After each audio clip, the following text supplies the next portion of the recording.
ಸರ್ವರಿಗೂ ನಮಸ್ಕಾರ. ಕಳೆದ ಬಾರಿ ವಿದ್ಯಾಸ್ಥಾನದ ಬಗ್ಗೆ ನಾವು ನೋಡಿದ್ದೀವಿ, ಇಂಟ್ರಡಕ್ಷನ್ ನೋಡಿದ್ದೀವಿ. ಸೊ ಇವತ್ತಿನ ದಿನ ಅದನ್ನು ಹೇಗೆ ಎಕ್ಸ್ಪ್ಲೈನ್ ಮಾಡುವಂಥ ಒಂದು ಪ್ರಯತ್ನವನ್ನು ಮಾಡ್ತೀನಿ. ರೆಕಾರ್ಡೆಡ್ ಸೆಕ್ಷನ್ ಕಳಿಸಿದ್ದೀನಿ. ಕಳೆದ ಬಾರಿ ಲೋ ಬ್ಯಾಂಡ್ ವಿಡ್ತಿಂದ ಕ್ಲಾಸನ್ನು ಮಾಡಲಿಕ್ಕೆ ಆಗಲಿಲ್ಲ. ಬಟ್ ಇವತ್ತು ಸ್ವಲ್ಪ ಅದನ್ನು ಮತ್ತೆ ಇನ್ನೊಂದು ಸಲ ಎಕ್ಸ್ಪ್ಲೈನ್ ಮಾಡಲಿಕ್ಕೆ ನಾನು ಪ್ರಯತ್ನ ಮಾಡ್ತೀನಿ. ಒಂದು ಎಕ್ಸಾಂಪಲ್ ಹಾರೋಸ್ಕೋಪ್ ತಗೊಳ್ಳೋಣ. 23/02/1982. ಸೊ 10:45 ಹೈದರಾಬಾದ್.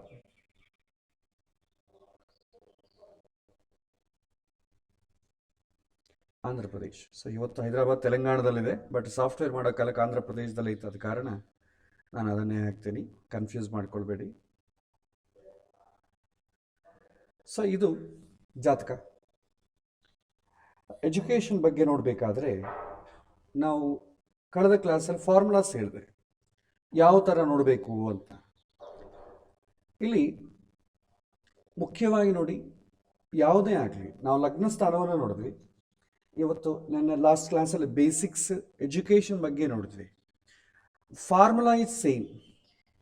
ಸ್ಥಾನ ಬಲ, ಕಾರಕ ಬಲ, ಆಧಿಪತ್ಯ ಬಲ, ಮೂರೇ. ಆದರೆ ನಾವು ಏನು ರಿಪ್ಲೇಸ್ ಮಾಡ್ತೀವಿ, ಯಾವ ವಿಷಯವನ್ನು ನೋಡ್ತೀವೋ ಆ ವಿಷಯಕ್ಕೆ ಸಂಬಂಧಪಟ್ಟ ಭಾವಸ್ಥಾನವನ್ನು, ಯಾವ ವಿಷಯವನ್ನು ನೋಡ್ತೀವೋ ಆ ವಿಷಯಕ್ಕೆ ಸಂಬಂಧಪಟ್ಟ ಕಾರಕ, ಅವರನ್ನು ರೀಪ್ಲೇಸ್ ಮಾಡ್ತೀವಿ. So rest of the formulas are same. ಇಲ್ಲಿ ಈ ಹಂತದಲ್ಲಿ ಪ್ರಾರಂಭದಲ್ಲಿ ಇಷ್ಟೇ ಸಾಕು. ಸ್ವಲ್ಪ ಅಡ್ವಾನ್ಸ್ಡ್ ಹೋಗೋ ತನಕ ಇದಕ್ಕೆ ಸ್ವಲ್ಪ ಆ್ಯಡ್ ಆಗುತ್ತೆ. ಸೊ ರಾಶಿ ಚಕ್ರದ ಜೊತೆ ನವಾಂಶ ಚಕ್ರವನ್ನು ಆ್ಯಡ್ ಮಾಡ್ತೀವಿ, ಜೊತೆಗೆ ಷಡ್ಬಲ ಅಂತ ಇರುತ್ತೆ. ಸೊ ಗ್ರಹಗಳ ಬಲವನ್ನು ಎಕ್ಸಾಕ್ಟ್ಲಿ ತಿಳಿಲಿಕ್ಕೆ ಷಡ್ಬಲ ಆ್ಯಡ್ ಮಾಡ್ತೀವಿ. ಇಲ್ಲಿ ಗ್ರಹಗಳ ಬಲವನ್ನು ತಿಳ್ಕೊಂಡ್ರೆ ಸಾಕು, ಪ್ರಿಡಿಕ್ಷನ್ ಬಲ ಗೊತ್ತಾಗ್ಬಿಡುತ್ತೆ, ಆ ವಿಷಯದ ಬಲ ಗೊತ್ತಾಗ್ಬಿಡುತ್ತೆ. ಸೊ ಷಡ್ಬಲ, ಅಷ್ಟಕ ವರ್ಗ, ಇದಕ್ಕೆ ಜೊತೆಯಾಗಿ ಮತ್ತೆ ದಶೆಗಳು, ಅದಕ್ಕೆ ಮತ್ತೆ ಗೋಚಾರ. ಇಷ್ಟು ನೋಡಿದ್ರೆ ಒಂದು ಜಾತಕದ ಕಂಪ್ಲೀಟ್ನೆಸ್ ಆಗುತ್ತೆ. ಹಾಗಾಗಿ ನಾವು ಇದನ್ನು ತಿಳ್ಕೊಳ್ಬೇಕು. ನಾವು ಬೇಸಿಕ್ಸ್ ಅಂತ ತಿಳ್ಕೊಂಡಿದ್ದೀವಿ, ಲಗ್ನವನ್ನು ಹೇಗೆ ಮಾಡಬೇಕು ಅಂತ ತಿಳ್ಕೊಂಡಿದ್ದೀವಿ. ಎಜುಕೇಷನ್ ಬಗ್ಗೆ ಲಾಸ್ಟ್ ಕ್ಲಾಸ್ ನಾವು ಜಸ್ಟ್ ಬೇಸಿಕ್ಸ್ ಇಂಟ್ರಡಕ್ಷನ್ ಕ್ಲಾಸ್ ನೋಡಿದ್ದೀವಿ. ಎಜುಕೇಷನ್, ಪ್ರೊಫೆಷನ್, ಮ್ಯಾರೇಜ್, ಚಿಲ್ಡ್ರನ್, ಪ್ರೋಸನಿ, ಇಷ್ಟು ವಿಷಯಗಳು ನೋಡಿದ್ರೆ ಕಂಪ್ಲೀಟಾಗಿ ಮನುಷ್ಯನಿಗೆ ಬೇಕಾದ್ದೇನು, ಸದ್ಯಕ್ಕೆ ಇಂಪಾರ್ಟೆಂಟ್ ಆಗಿ ಬೇಕಾದ್ದೇನು ಅಂತಂದು ಬೇಸಿಕ್ ನೀಡಿ ಇದನ್ನು ತಿಳ್ಕೊಳ್ಬೇಕು. ನಂತರ ದಶೆಗಳನ್ನು ಹೇಳ್ತೀನಿ, ನಂತರ ಗೋಚಾರ ಸ್ಥಿತಿ ಹೇಳ್ತೀನಿ. ಅವಾಗೇನಾಗುತ್ತೆ, ಒಂದು ಕಂಪ್ಲೀಟ್ ಸರ್ಕಲ್ ಆಗುತ್ತೆ. ಒಂದು ಜಾತಕವನ್ನು ಏನು ನೋಡಬೇಕು ಅಂತ ಅಂಬೋದು ಗೊತ್ತಾಗುತ್ತೆ. ಸೊ ಪ್ರಾರಂಭದ ಹಂತದಲ್ಲಿ ಹೇಳಿದ್ದನ್ನೇ ಹೆಚ್ಚು ಅಭ್ಯಾಸ ಮಾಡೋದ್ರಿಂದ ಮುಂದಿನ ಕ್ಲಾಸ್ಗಳು ಸುಲಭವಾಗಿ ಅರ್ಥ ಆಗ್ಬಿಡ್ತದೆ. ಸೊ ಇಲ್ಲಿ ನಾವು ವಿದ್ಯಾಸ್ಥಾನದಲ್ಲಿರೋದ್ರಿಂದ ವಿದ್ಯಾಸ್ಥಾನಕ್ಕೆ ಸಂಬಂಧಪಟ್ಟ ಪ್ರಶ್ನೆಗಳೆಲ್ಲ ಕೂಡ ನೀವು ಹಾಗೆ ಕಲೆಕ್ಟ್ ಮಾಡು ಅಂತ ಹೇಳಿದ್ದೀನಿ. ಸೊ ಕಲೆಕ್ಟ್ ಮಾಡಿರಬಹುದು, ಮಾಡದಿದ್ದರೆ ಪ್ರಯತ್ನವನ್ನು ಮಾಡೋದು ಉತ್ತಮ. ಸೊ ಒಂದೇನು ತಾಯಿ ಯಾವ ಥರ, ತಾಯಿ ಆಗಲಿ ತಂದೆ ಆಗಲಿ ಯಾವ ಥರ ಕಂಪ್ಲೇಂಟ್ ಕೊಡ್ತಾರೆ. The common question is only one, ನನ್ನ ಮಗ ಸರಿಯಾಗಿ ಓದ್ತಾ ಇಲ್ಲ. ಇದಕ್ಕೆ ಇದರ ಒಳಗೆ ಅಂತರ್ಭಾವವಾಗಿ ನಾನಾ ವಿಧವಾಗಿ ಇರುತ್ತೆ.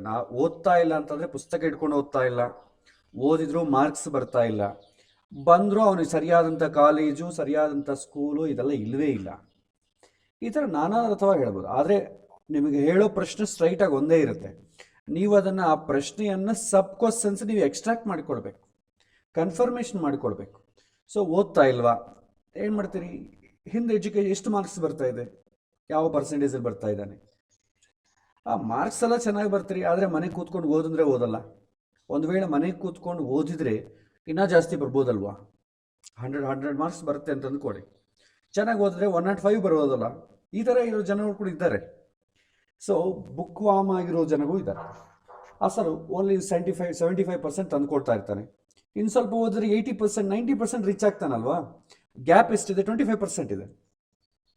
ಆ ಥರ ಇರೋ ಜನ ಇದ್ದಾರೆ. ಇನ್ನು ಕೆಲವೇ ಜನ ಹುಡುಗರಿಗೆ ಸ್ವಲ್ಪ ಜಸ್ಟ್ ಪಾಸ್ ಆಗ್ತಾ ಇರ್ತಾನೆ, ಆ್ಯಾವರೇಜ್ ಆಗ್ತಾ ಇರ್ತಾನೆ. ಸೊ ಏನು ಮಾಡೋದು, ಓದ್ತಾನೇ ಇಲ್ವಲ್ಲ. ಆ್ಯಾವರೇಜ್ ಪಾಸ್ ಮಾಡೋ ಕಂಡೀಷನ್ ಬೇರೆ ಇರುತ್ತೆ. ಅವನಿಗೆ ಲೇಜಿನೆಸ್ ಅಲ್ಲ, ತಲೆಗೆ ಹತ್ತುತ್ತಾ ಇಲ್ಲ. ಯಾಕೆಂದರೆ ನಿಜವಾಗೂ ಅವನ ಬುದ್ಧಿ ಚೆನ್ನಾಗಿ ಕೆಲಸ ಮಾಡ್ತಾ ಇದ್ದರೆ ಆ್ಯಾವ್ರೇಜ್ ಸ್ಟೂಡೆಂಟ್ ಆದರೂ ಕೂಡ ಆವ್ರೇಜ್ ಸ್ಟೂಡೆಂಟ್ ಅಲ್ಲ, ಒಬ್ಬ ಯಾವನೇ ಸರಿಯಾಗಿ ಓದದೇ ಇದ್ರೂ ಕೂಡ ಬ್ರಿಲಿಯಂಟ್ ಇದ್ದವನು ಏನು ಓದಿದ್ರು ಕೂಡ 75% ಮಾರ್ಕ್ಸ್ ಬರುತ್ತೆ. ಸೊ 75 ಇದ್ರೆ ಏನಂತಂದರೆ he is A good student. ಅವನು ಪ್ರಾಬ್ಲಮ್ ಏನಿದೆ, ಅವನು ಕೂತ್ಕೊಂಡು ಓದ್ತಾ ಇಲ್ಲ ಅಷ್ಟೇ. ಎರಡನೇ ಕಂಡೀಷನ್ ಕಡಿಮೆ ಬಂತು ಅನ್ಕೊಳ್ಳಿ, ಆವ್ರೇಜ್ ಮಾರ್ಕ್ಸ್ ಏನಷ್ಟು ಗ್ರೇಟಾಗಿ ಹೇಳ್ಕೊಳ್ಳೋ ಅಷ್ಟು ಏನಿಲ್ಲ, ಪಾಸ್ ಆಗ್ತಾ ಇದ್ದಾನೆ, ಆವ್ರೇಜ್ ಸ್ಟೂಡೆಂಟ್ ಅಂತೀವಿ. ಆವ್ರೇಜ್ ಸ್ಟೂಡೆಂಟಿಗೆ ಏನಂತಂದರೆ ಬುದ್ಧಿ ಕೆಲಸ ಮಾಡ್ತಾ ಇಲ್ಲ ಅಂತಲ್ಲ, ಅಂದರೆ ಬುದ್ಧಿ ಕೆಲಸ ಪರ್ಫೆಕ್ಟಾಗಿ ಬ್ರಿಲಿಯಂಟ್ ಅಂತ ಅರ್ಥಲ್ಲ, ಸರಿಯಾಗಿ ಅವನು ಹೇಳಿದ್ದನ್ನು ಸ್ಮರಣ ಶಕ್ತಿ ಬರ್ತಾ ಇಲ್ಲ ಅಂಥವನ್ನು ಕೂಡ ಓದು ಅಂತಲೇ ಹೇಳ್ತಾರೆ. ಸರಿಯಾಗಿ ಓದಬೇಕಲ್ವಾ, ಮನೆಗೆ ಪುಸ್ತಕ ಇಟ್ಕೊಂಡು ಹೋದ್ರೆ ಚೆನ್ನಾಗಿ ಬರುತ್ತೆ ಅಂತ. ಇನ್ನು ಥರ್ಡ್ ಕಂಡೀಷನ್ ಎಲ್ಲ ಚೆನ್ನಾಗೇ ಇರುತ್ತೆ, ಬಟ್ ಅವನಿಗೆ ಯಾವ ಕಾಲೇಜಲ್ಲಿ ಸೀಟ್ ಬರಲ್ಲ. ನಮಗೆ ಇವತ್ತು ರಿಸರ್ವೇಷನ್ ಸಿಸ್ಟಮ್ ಇದೆ ಇಂಡಿಯಾದಲ್ಲಿ, ಸೊ ಸ್ವಲ್ಪ ಪ್ರಯತ್ನ ಮಾಡಿದ್ರೆ ಜಾಸ್ತಿ ಬರುತ್ತಲ್ವಾ. ಯಾಕೆ ಇವನ ಅದೃಷ್ಟ ಹೀಗಾಗಿದೆ, ಒಳ್ಳೆ ಕಾಲೇಜ್ ಸೀಟ್ ಸಿಕ್ಕಲ್ಲ, ಒಳ್ಳೆ ಬ್ರಾಂಚ್ ಸೆಲೆಕ್ಟ್ ಮಾಡ್ಕೊಂಡಿಲ್ಲ, ನಾವು ಒಂದು ಬ್ರಾಂಚ್ ಹೇಳಿದ್ರೆ ಅವನ ಮಗ ಒಂದು ಬ್ರಾಂಚ್ ಸೆಲೆಕ್ಟ್ ಮಾಡಿಕೊಂಡ, ಸರಿಯಾಗಿ ಅದನ್ನು ಮಾಡ್ತಾ ಇಲ್ಲ, ಅದಕ್ಕೆ ಆಪರ್ಚುನಿಟಿ ಇಲ್ಲ, ಈ ಥರ ನಾನಾ ಕ್ವಶನ್ಸ್ ಬರುತ್ತೆ. ಮೂಲಭೂತವಾಗಿ ಯಾವುದೇ ಕ್ವಶನ್ ಕೇಳಿದ್ರೆ ಅದನ್ನು 3 ಭಾಗವಾಗಿ ಮಾಡ್ತೀವಿ. ಫಸ್ಟ್ ಆಫ್ ಆಲ್ ಅವನು ಬ್ರಿಲಿಯಂಟ್ ಇದ್ದಾನೆ, ಸರಿಯಾಗಿ ಓದ್ತಾ ಇದ್ದಾನೆ ಅಂತ ನೋಡಬೇಕು. ಬ್ರಿಲಿಯಂಟ್ ಇದ್ದಾನೆ, ಸರಿಯಾಗಿ ಓದ್ತಾ ಇದ್ದಾನೆ, ನೋ ಪ್ರಾಬ್ಲಮ್. ಬ್ರಿಲಿಯಂಟ್ ಇದ್ದಾನೆ, ಓದ್ತಾ ಇಲ್ಲ, ಆವಾಗ ಮಾರ್ಕ್ಸ್ ಕಡಿಮೆ ಬರುತ್ತೆ, ಬಟ್ ಏನು ಪ್ರಾಬ್ಲಮ್ ಇಲ್ಲ. ಬ್ರಿಲಿಯಂಟು ಇಲ್ಲ, ಸರಿಯಾಗಿ ಮಾರ್ಕ್ಸು ಬರ್ತಾ ಇಲ್ಲ, ಆವ್ರೇಜ್ ಸ್ಟೂಡೆಂಟ್. ಬ್ರಿಲಿಯಂಟ್ ಇದ್ದಾನೆ ಬಟ್ ಸರಿಯಾಗಿ ಮಾರ್ಕ್ಸ್ ಬರ್ತಾ ಇಲ್ಲ, ಪ್ಲಸ್ ಆಪರ್ಚುನಿಟಿನೂ ಸಿಗ್ತಾ ಇಲ್ಲ, ಅದಕ್ಕೊಂಥರ ಪ್ರಾಬ್ಲಮ್. ಈ 3-4 ಕಂಡೀಷನ್ಸನ್ನು ನಾವು ಇಲ್ಲಿ ಅಪ್ಲೈ ಮಾಡಬೇಕಾಗತ್ತೆ. ಓಕೆ, ಈ ಜಾತಕದಿಂದ ಹಿಡಿದು ನಾವು ಮುಂದೆ ನೋಡೋಣ. ಸೊ ಮಾಮೂಲಾಗಿ ನಾವೇನು ಮಾಡ್ತೀವಿ, ಜಾತಕ ಚೆನ್ನಾಗಿ, ಎಜುಕೇಷನ್ ಚೆನ್ನಾಗಿರಬೇಕು ಅಂದರೆ ವಿದ್ಯಾಸ್ಥಾನ, ವಿದ್ಯಾಕಾರಕ, ವಿದ್ಯಾಸ್ಥಾನದ ಅಧಿಪತಿ, ಈ ಗ್ರಹಗಳು ಚೆನ್ನಾಗಿರಬೇಕು. ಭಾಳಷ್ಟು ಜನ ವಿದ್ಯಾಸ್ಥಾನವನ್ನು ಪಂಚಮ ಸ್ಥಾನ ಅಂತ ಕರೀತಾರೆ. ಪಂಚಮ ಸ್ಥಾನ ವಿದ್ಯಾಸ್ಥಾನ ಹೌದು, ಆದರೆ ಹೈಯರ್ ಎಜುಕೇಷನ್ ವಿಚಾರದಲ್ಲಿ ನಾವು ಪಂಚಮ ಸ್ಥಾನವನ್ನು ಬಳಸ್ತೀವಿ, ಹೈಯರ್ ಎಜುಕೇಷನ್ ಓನ್ಲಿ. ಇನ್ನೊಂದು ಏನಂತಂದರೆ ತಿಳುವಳಿಕೆ, ಇಂಟೆಲಿಜೆನ್ಸ್ ಯಾರಿರ್ತಾರೋ ಅವನು ಓದಿಕೊಳ್ಳೋ ವಿಚಾರವನ್ನು 5ನೇ ಮನೆಯನ್ನು ನೋಡ್ತೀವಿ. ಇಂಟೆಲಿಜೆಂಟ್ ಏನು ಮಾಡ್ತಾನೆ, ಹೆಚ್ಚಿನ ಓದ್ತಾನೆ ಅಥವಾ ಹೆಚ್ಚಿನ ಎಫರ್ಟ್ ಇಡ್ತಾನೆ, ಅಂಥವರಿಗೆ ನೋಡೋದು 5th ಹೌಸ್. ಬಟ್ ಇವತ್ತು ಎಜುಕೇಷನ್ ಸಿಸ್ಟಮಿಗೆ ಇಂಟೆಲಿಜೆನ್ಸೇ ಓದ್ಕೋಬೇಕು ಅಂತೇನಿಲ್ಲ. ಅವನು ಆ್ಯಾವ್ರೇಜ್ ಸ್ಟೂಡೆಂಟು, ಬ್ರಿಲಿಯಂಟ್ ಅಲ್ಲವೋ, ಅಸಲು ಅವನು ಓದಲಿಕ್ಕೆ ಬರೋದಿಲ್ಲವೋ, ಫೇಲ್ ಆಗ್ತಾನೆ ಅಂತ ಅನ್ನೋರಿಗೆ ಕೂಡ ನಾವು ಎಜುಕೇಷನ್ ಕೊಡ್ತೀವಿ. ಅದಕ್ಕೆ ನಾವು ಫಿಲ್ಟರ್ ಏನಿಡಲ್ಲ. ಹಳೆ ಕಾಲದಲ್ಲಿ ಫಿಲ್ಟರ್ ಇಡ್ತಾ ಇದ್ವಿ, ಇವನು ಸರಿಯಾಗಿ ಓದ್ತಾ ಇಲ್ಲ, ಮನೆ ಕೆಲಸಕ್ಕೆ ಬಿಡಿ ಅಂತಿದ್ವಿ. ಈಗ ಹಾಗೇನಿಲ್ಲ, ಏನು ಓದ್ಲಿಕ್ಕೆ ಬರದಿದ್ರೂ ಕೂಡ ಅವನನ್ನು ಸ್ಕೂಲಿಗೆ ಕರ್ಕೊಂಡೋಗಿ ವಿದ್ಯಾವಂತನಾಗಿ ಮಾಡಬೇಕು, ಸರ್ಟಿಫಿಕೇಟ್ ಬರಬೇಕು. ನಿಜವಾಗ ಅವನು ವಿದ್ಯಾವಂತನಾಗ್ತಾ ಇಲ್ಲ, that is different thing. So ಹಾಗಾಗಿ ಇಲ್ಲಿ ಪ್ರಾಬ್ಲಮ್ ಏನಂತಂದರೆ ಓದಿಕೊಳ್ಳೋದು ಯಾವುದಕ್ಕೋಗಿ. ಸೊ ಇವತ್ತು ನಮಗೆ ಒಂದು ಇನ್ಕಮ್ ಎಂಬುದು ಬೇಕಾದರೆ the first option is education. Income ಯಾಕೆ? ಲಕ್ಸರಿ ಲೈಫ್ ಯಾಕೆ? ಆನಂದವ ಕಂಫರ್ಟ್ ಆಗಿರಲಿಕ್ಕೆ. ಸೊ ಮೂಲಭೂತವಾಗಿ ಯಾರೇ ಏನೇ ಓದಿಕೊಳ್ಳೋದಕ್ಕೆ ಮೂಲ ಏನಂತಂದರೆ, ನನಗೆ ಗೊತ್ತಿಲ್ಲ ಅದಕ್ಕೋಸ್ಕರ ತಿಳ್ಕೊಳ್ಬೇಕು ಅಂತ ಯಾರೂ ಎಜುಕೇಷನ್ ಮಾಡಲ್ಲ. ಏನು ಓದಿಕೊಂಡ್ರೆ ಹೆಚ್ಚಿನ ಸಂಪಾದನೆ ಬರುತ್ತೆ, ಹೆಚ್ಚಿನ ಲಕ್ಸರಿ ಸಿಗತ್ತೆ, ಅದಕ್ಕೋಸ್ಕರ ಓದಿಕೊಳ್ಳೋದು. ಹೆಚ್ಚಿನ ಸಂಪಾದನೆ ಬರುತ್ತೆ, ಲಕ್ಸರಿ ಸಿಗತ್ತೆ, ಮದುವೆ ಒಳ್ಳೆ ಹೆಂಡತಿ ಅಥವಾ ಒಳ್ಳೆ ಗಂಡ ಸಿಗ್ತಾನೆ, ಇದಕ್ಕೋಸ್ಕರ ಓದಿಕೊಳ್ಳೋದು. ಅಂದರೆ ಏನು, ಒಂದು ಕಂಫರ್ಟಿಗೋಸ್ಕರ ಓದಿಕೊಳ್ಳೋದು, ಸುಖಕ್ಕೋಸ್ಕರ ಓದಿಕೊಳ್ಳೋದು, ತಿಳ್ಕೊಳ್ಬೇಕು ಅಂತ ಓದಿಕೊಳ್ಳೋದಲ್ಲ. ಸೊ ಸುಖಕ್ಕೋಸ್ಕರ ಓದಿಕೊಳ್ಳೋದಾದರೆ ನೀವು ಚತುರ್ಥ ಸ್ಥಾನವನ್ನು ನೋಡಿ. ಇಲ್ಲ, ನಾನು ಏನೋ ಒಂದು ತಿಳ್ಕೊಳ್ಬೇಕು, ನಾನೊಂದು ಸಾಧನೆ ಮಾಡಬೇಕು, ನಾನು ಹೆಚ್ಚಿನ ಅಧ್ಯಯನ ಮಾಡಬೇಕು, ಇದು ಯಾರು ಅಂದ್ಕೊಳ್ತಾರೆ? ಬ್ರಿಲಿಯಂಟ್ ಸ್ಟೂಡೆಂಟ್ಸ್, ಹೈಯರ್ ಎಜುಕೇಷನ್ ಮಾಡೋರು ಅಂದ್ಕೊಳ್ತಾರೆ. ಅಂಥ ವಿಚಾರಕ್ಕೆ ಮಾತ್ರವೇ ಪಂಚಮ ಸ್ಥಾನ ಓದಬೇಕು. ನಿಮಗೆ ಸ್ವಲ್ಪ ಕನ್ಫ್ಯೂಸ್ ಆಗುತ್ತೆ. ಈ ಒಂದು ಕೆಲವಿನ ಬುಕ್ಸನ್ನು ಓದಿದರೆ, ಕ್ಲಾಸಿಕಲ್ ಬುಕ್ಸ್ ಓದಿದರೆ ಎಜುಕೇಷನ್ ಪಂಚಮ ಸ್ಥಾನ ನೋಡಬೇಕು ಅಂತಾರೆ. ಕೆಲವಿನ ಜ್ಯೋತಿಷ್ಯರು ಕೂಡ ಪಂಚಮ ಸ್ಥಾನವನ್ನೇ ನೋಡ್ತಾರೆ. ಸೊ ಹಿಂದಿರೋ ಲಾಜಿಕ್ ಇದೆ. ನನಗೆ ಗೊತ್ತಿಲ್ಲ, ನಾನು ವಿದ್ಯಾವಂತನಾಗಲೇ ಆಗಬೇಕು ಅಂತ ಯಾರಾದರೂ ಓದ್ತಾರೋ ಅದಕ್ಕೆ ಪಂಚಮ ಸ್ಥಾನ ನೋಡಬೇಕು. ಇಲ್ಲ, ನಾವು ಓದ್ಕೊಳ್ಳೋದು ಯಾಕೆ, ಒಂದು ಸರ್ಟಿಫಿಕೇಟು, ಗ್ರ್ಯಾಜುಯೇಷನ್ ಸಿಗುತ್ತೆ, ರ್ಯಾಂಕ್ ಯಾವುದಕ್ಕೋಸ್ಕರ ಬೇಕು? ಲಕ್ಸರಿಗೋಸ್ಕರ, ಕಂಫರ್ಟ್ ಪಡಲಿಕ್ಕೋಸ್ಕರ. ಅದಕ್ಕಾದರೆ ಚತುರ್ಥ ಸ್ಥಾನವನ್ನೇ ನೋಡಿ. ಚತುರ್ಥ ಸ್ಥಾನ ಕಂಫರ್ಟ್, ನಾವು ಓದೋದು ಕಂಫರ್ಟ್, ಆದ ಕಾರಣ ಚತುರ್ಥ ಸ್ಥಾನ ಚೆನ್ನಾಗಿದ್ರೇ ನಿಮಗೆ ಸಿಗತ್ತೆ. ಇಲ್ಲದ್ರೆ ಚತುರ್ಥ ಸ್ಥಾನ ಚೆನ್ನಾಗಿಲ್ಲದ್ರೆ ಓದಿದ್ರೂ ಕೂಡ ನಿಮಗೆ ಕಂಫರ್ಟ್ ಸಿಗಲ್ಲ. ಅದಕ್ಕಾಗಿ ಇವತ್ತಿನ ಕಾಲದಲ್ಲಿ ಕನ್ಫ್ಯೂಸ್ ಮಾಡಿಕೊಳ್ಬೇಡಿ. ಎಜುಕೇಷನ್ ಅಂತಂದರೆ ಚತುರ್ಥ ಸ್ಥಾನವನ್ನೇ ನೋಡಿ. ಯಾಕೆಂದರೆ ನಮ್ಮ ಓದುಗಳೆಲ್ಲ ಕೂಡ ಸಂಪಾದನೆಗೋಸ್ಕರ, ಲಕ್ಸರಿಗೋಸ್ಕರ, ನಾವೇನು ಮೋಕ್ಷವನ್ನು ಪಡಲಿಕ್ಕೋಸ್ಕರ ನಾವೇನು ಮಾಡ್ತಾ ಇಲ್ಲ. ಹಿಂದಿನವರು ಓದೋದು ಮೋಕ್ಷವನ್ನು ಪಡಲಿಕ್ಕೋಸ್ಕರ. ಬ್ರಾಹ್ಮಣ, ಕ್ಷತ್ರಿಯ, ವೈಶ್ಯ, ಶೂದ್ರ ಯಾರೇ ಆಗಲಿ. ಇವತ್ತು ಆ ಸ್ಥಿತಿ ಇಲ್ಲ. ಬ್ರಾಹ್ಮಣರಿಗೂ ಕೂಡ ಆ ಸ್ಥಿತಿ ಇಲ್ಲ. ಓದಿಕೊಳ್ಳೋದಕ್ಕೆ ಹಣ ಸಂಪಾದನೆ. ವೇದಾಧ್ಯಯನವೂ ಮಾಡ್ತಾರೆ. ವೇದಾಧ್ಯಯನ ಯಾವುದಕ್ಕಾಗಿ? ವೇದ ಪಾರಾಯಣ ಮಾಡಿದ್ರೆ ನಾಲ್ಕು ದುಡ್ಡು ಬರುತ್ತೆ. ಫಸ್ಟ್ ಕೇಳ್ತಾರೆ, ಏನು ಓದಿಕೊಂಡ್ರೆ ಎಲ್ಲಿ ಉದ್ಯೋಗ ಸಿಗತ್ತೆ? ಸೊ ಉದ್ಯೋಗಕ್ಕಾಗಿ ಪ್ರಯತ್ನವೇ ಆಗಲಿ. ಉದ್ಯೋಗ ಅಂದ್ರೇನು? ಸಂಪಾದನೆ. ಸೊ ಉದ್ಯೋಗಕ್ಕೋಸ್ಕರ ಓದಿಕೊಳ್ಳೋದಾದರೆ ನೀವು ಚತುರ್ಥ ಸ್ಥಾನವನ್ನು ನೋಡಿ. ಇಲ್ಲ, ನನಗೆ ಉದ್ಯೋಗಕ್ಕೋಸ್ಕರ ನಾನೇನು ಓದ್ಕೊಳ್ತಾ ಇಲ್ಲ, ನಾನು ನಾಲೆಡ್ಜ್ ಇಂಪ್ರೂವ್ ಮಾಡ್ಕೊಳ್ಬೇಕು, ನಾನೇ ಓನ್ ಎಫರ್ಟ್ ಆಗಿ ನಾನೇ ಮಾಡ್ಕೊಳ್ತೀನಿ ಅಂದರೆ ಪಂಚಮ ಸ್ಥಾನ ನೋಡಿ. ಸೊ ಒಟ್ಟಿಗೆ ಕನ್ಫ್ಯೂಸ್ ಆಗದೆ ಯಾರೇ ಆಗಲಿ ಡಿಗ್ರಿವರೆಗೂ ಎಜುಕೇಷನ್ ನೋಡಬೇಕು ಅಂದರೆ ನೀವು 4ನೇ ಮನೆಯನ್ನೇ ನೋಡಿ. Up to degree is common for all. ತುಂಬ ಬ್ರಿಲಿಯಂಟಿಗೂ ತುಂಬ ದಡ್ಡನಿಗೂ ಇವತ್ತು ಇಂಜಿನಿಯರಿಂಗ್ ಈಸ್ ಕಾಮನ್. ನಾಳೆ ಇನ್ನೇನು ಬರ್ಬೋದೇನೋ, ನಾಳೆ ಇನ್ನೊಂದು 10-15 ವರ್ಷ ಆದಮೇಲೆ ಇನ್ನೊಂದು ಯಾವುದೋ ಒಂದು ಬರುತ್ತೆ ದೊಡ್ಡದು. ಅವಾಗ MTech, MS ಕಾಮನ್ ಆಗ್ಬೋದು. ಇವತ್ತು 10th ಕ್ಲಾಸ್ ಆಗಿದೆ, ಅದು BTech ಆಗಿದೆ. BTech MS ಕಾಮನ್ ಆಗ್ಬೋದು. ಯಾರು ಕಾಮನ್ ಆಗಿ ಎಲ್ಲರೂ ಓದ್ತಾರೋ ಅದಕ್ಕೆ ಚತುರ್ಥ ಸ್ಥಾನವನ್ನೇ ನೋಡೋದು ಉತ್ತಮ. ಇದನ್ನು ತಲೆಗಿಟ್ಟುಕೊಳ್ಳಿ. ಸೊ ಇಲ್ಲಿ ರೂಲ್ಸ್ ಏನಂತಂದರೆ, ಸ್ಥಾನ ನೋಡಬೇಕು, ಕಾರಕನನ್ನು ನೋಡಬೇಕು, ಅಧಿಪತಿಯನ್ನು ನೋಡಬೇಕು. ಸ್ಥಾನ ಏನು ಸೂಚನೆ ಮಾಡುತ್ತೆ? ಓದಿಕೊಳ್ಳಲಿಕ್ಕೆ ಬೇಕಾದಂಥ ವಾತಾವರಣವನ್ನು ಸೂಚನೆ ಮಾಡುತ್ತೆ. ಎಜುಕೇಷನ್ ಓದಬೇಕಾದ್ರೆ ಏನೇನು ಬೇಕು? ಎಜುಕೇಷನ್ ಮಾಡಬೇಕಾದ್ರೆ, ಓದಬೇಕಾದ್ರೆ ಅವನಿಗೆ ಓದಿಕೊಳ್ಳಬೇಕು ಅಂತಂಬ ವಾತಾವರಣ ಮನೆಯಲ್ಲಿರಬೇಕು. ತಂದೆ ತಾಯಿಗಳು ಪ್ರೋತ್ಸಾಹ ಮಾಡಬೇಕು. ಸೊ ನೀನು ಓದಿಕೊಳ್ಳಿ, ನೀನು ಸುಮ್ಮನೆ ಡಿಸ್ಟರ್ಬ್ ಆಗಬೇಡ. ಸೊ ಓದಿಕೋ ಅಂತ ಬಾಯಿ ಮಾತಿಂದ ಹೇಳಿದ್ರೆ ಸರಿ ಹೋಗಲ್ಲ. ಅದಕ್ಕೆ ಬೇಕಾದಂಥ ಉಪಕರಣಗಳನ್ನು ಇಡಬೇಕು. ಈಗ ಓದಿಕೊಳ್ಳಬೇಕಾದ್ರೆ ಕಂಪ್ಯೂಟರ್ ಬೇಕಾಗಿಲ್ಲ. ಓದಿಕೊಳ್ಳಬೇಕಾದ್ರೆ ನಿಜವಾಗ ಬೇಸಿಕ್ಕಾಗಿ ಹೇಳಬೇಕಾದ್ರೆ ಪುಸ್ತಕ ಇದ್ರೆ ಸಾಕು. ಓದಿಕೊಳ್ಳಬೇಕಾದ್ರೆ ಸಪ್ರೇಟ್ ರೂಮ್ ಬೇಕಾಗಿಲ್ಲ. ಪ್ರಶಾಂತವಾದಂಥ ವಾತಾವರಣ ಇದ್ರೆ ಸಾಕು. ಓದಿಕೊಳ್ಳಬೇಕಾದ್ರೆ ಅವನಿಗೆ ಸಪ್ರೇಟ್ ಬೈಕು, ಸೆಲ್ ಫೋನು ಇದೆಲ್ಲ ಬೇಕಾಗಿಲ್ಲ. ಭಾಳಷ್ಟು ಜನಕ್ಕೆ, ತಂದೆ ತಾಯಿಗಳಿಗೆ, ನನ್ನ ಮಗ ಚೆನ್ನಾಗಿ ಓದ್ಕೋಬೇಕು ಅಂತ ಅವನಿಗೆ ಏನೂ ಕೆಲಸ ಹೇಳದೆ ಅವನಿಗೆ ಎಲ್ಲ ಅನುಕೂಲ ಇರುವಂಥ ಕೊಡ್ತಾರೆ. ಆದರೆ ಅವನಿಗೇನಾಗುತ್ತೆ, ಅವನಿಗೆ ಕೊಟ್ಟಿರೋವಂಥ ಫೆಸಿಲಿಟೀಸಿಂದನೇ ಅವನು ಓದಿಕೊಳ್ಳೋದಾಗಿರೋ ಸ್ಥಿತಿ ಬರುತ್ತೆ. ಸ್ಮಾರ್ಟ್ ಫೋನ್ ಕೊಡಿಸ್ತಾರೆ, ಕಂಪ್ಯೂಟರ್ ಕೊಡಿಸ್ತಾರೆ, ಇಂಟರ್ನೆಟ್ ಕನೆಕ್ಷನ್ ಕೊಡಿಸ್ತಾರೆ, ಒಂದು ಬೈಕನ್ನು ಕೊಡಿಸ್ತಾರೆ. ಬೈಕನ್ನು ಯಾಕೆ ಕೊಡಿಸ್ತಾರೆ? ಫ್ರೆಂಡ್ಸ್ ಹತ್ರ ಹೋಗಿ, ಕಾಲೇಜ್ ಹತ್ರ ಹೋಗಿ ಏನೋ ಡಿಸ್ಕಸ್ ಮಾಡ್ಕೊಂಡು ಟೈಮಿಗೆ ಹೋಗಿ ಟೈಮಿಗೆ ಬರ್ಲಿಕ್ಕೆ ಕೊಡಿಸ್ತಾರೆ. ಸೆಲ್ ಫೋನ್ ಯಾಕೆ ಕೊಡ್ತಾರೆ? ಏನಾದರೂ ಮನೆಗೆ ಪಾಪ ಅಪ್ಪ ಅಮ್ಮನ ಕಾಂಟ್ಯಾಕ್ಟ್ ಮಾಡಿ ಕೊಡಿಸ್ತಾರೆ. ಪ್ಲಸ್ ಸಪ್ರೇಟ್ ರೂಮ್ ಯಾಕೆ ಕೊಡ್ತಾರೆ? ನನ್ನ ಮಗಗೆ ಮನೆಗಿರೋ ಡಿಸ್ಟರ್ಬೆನ್ಸ್ ಇರಬಾರ್ದು, ಮನೆಗೆ ಟಿ ವಿ ಅವ್ರು ನೋಡ್ತಾ ಇರೋದು, ಮಾತುಕತೆ, ಇದು ಡಿಸ್ಟರ್ಬೆನ್ಸ್ ಇರಬಾರ್ದು, ಸಪ್ರೇಟ್ ರೂಮ್ ಕೊಡ್ತಾರೆ. ಬಟ್ ಇವೇ ಬಂಧಕಗಳು ಆಗುತ್ತೆ ಒಂದೊಂದ್ಸಲ. ಯಾಕಂದರೆ ಒಳ್ಳೆ ಸಪ್ರೇಟ್ ರೂಮ್ ಇತ್ತು ಅಂದ್ಕೊಳ್ಳಿ, ಅವ್ನು ಓದ್ತಾನೆ ಇಲ್ಲೋ ತಂದೆ ತಾಯಿಗಳು ಗೊತ್ತಾಗಲ್ಲ. ಸೆಲ್ ಫೋನ್ ಇತ್ತು ಅಂದ್ಕೊಳ್ಳಿ, ಅವನ ಅಪ್ಪ ಅಮ್ಮನ ಜೊತೆ ಮಾತಾಡ್ತಾನೋ ಇಲ್ಲೋ ಗೊತ್ತಿಲ್ಲ, ಬಟ್ ಗೇಮ್ಸ್ ಆಡ್ಕೊಳ್ಬೋದು, ಫ್ರೆಂಡ್ಸ್ ಜೊತೆ ಚಿಟ್ ಚಾಟ್ ಮಾಡ್ಬೋದು, ಲವರ್ ಜೊತೆ ಮಾತಾಡ್ಕೊಳ್ಬೋದು.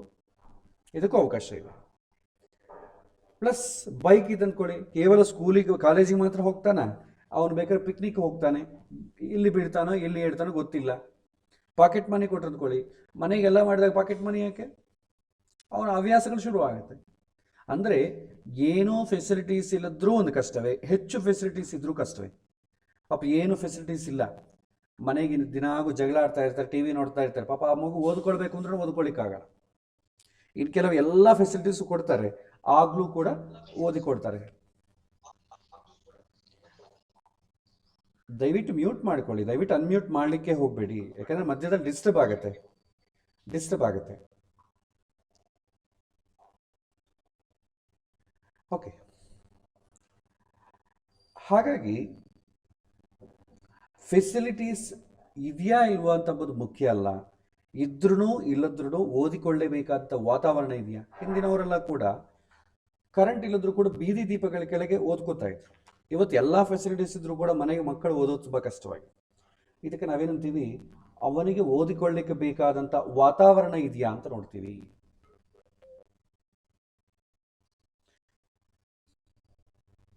ಹರೇ ಶ್ರೀನಿವಾಸ, ಎಲ್ಲರಿಗೂ ಕೇಳ್ತಾ ಇದೆಯಾ? ಡಿಸ್ಕನೆಕ್ಟ್ ಆದಂಗಿತ್ತು. ಓಕೆ. ಸೊ ಓದಿಕೊಳ್ಳಬೇಕಾದ್ರೆ ಏನು ಪ್ಲೆಸೆಂಟ್ ಎನ್ವೈರ್ಮೆಂಟ್ ಬೇಕು, ಅದಿದೆಯಾ ಅಂತ ನೋಡಲಿಕ್ಕೆ ನಾವು ಚತುರ್ಥ ಸ್ಥಾನವನ್ನು ನೋಡ್ತೀವಿ. ಎರಡನೇದು ಚತುರ್ಥ ಕಾರಕ. ಫಸ್ಟ್ ಸ್ಥಾನ, ಎರಡನೇದು ಕಾರಕ.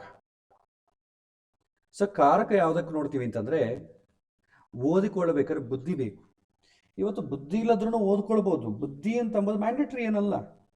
ಯಾಕೆಂದರೆ ಇವತ್ತು ನಮಗೆ ಎಜುಕೇಷನ್ ಸಿಸ್ಟಮ್ ಏನಿದೆ, ಸರ್ಟಿಫಿಕೇಟಲ್ಲಿ ಓದಿದ್ದಾನಾ ಇಲ್ವಾ, ಬಿ ಟೆಕ್ ಪಾಸ್ ಆಗಿದ್ದಾನೆ ಅಂತಂತಾರೆ.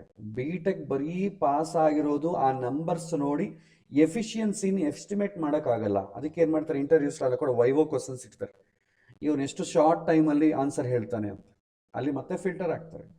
ಸೊ ನಮ್ಮ ಎಜುಕೇಷನ್ ಸಿಸ್ಟಮೇ ಒಂಥರ ವರ್ಸ್ಟ್ ಸಿಸ್ಟಮ್ ಇದೆ. ಬ್ರಿಲಿಯಂಟ್ಸಿಗೆ ಅಷ್ಟು ಅವಕಾಶಗಳು ಕೊಡುವಂಥ ಸಿಸ್ಟಮ್ ಇಲ್ಲ.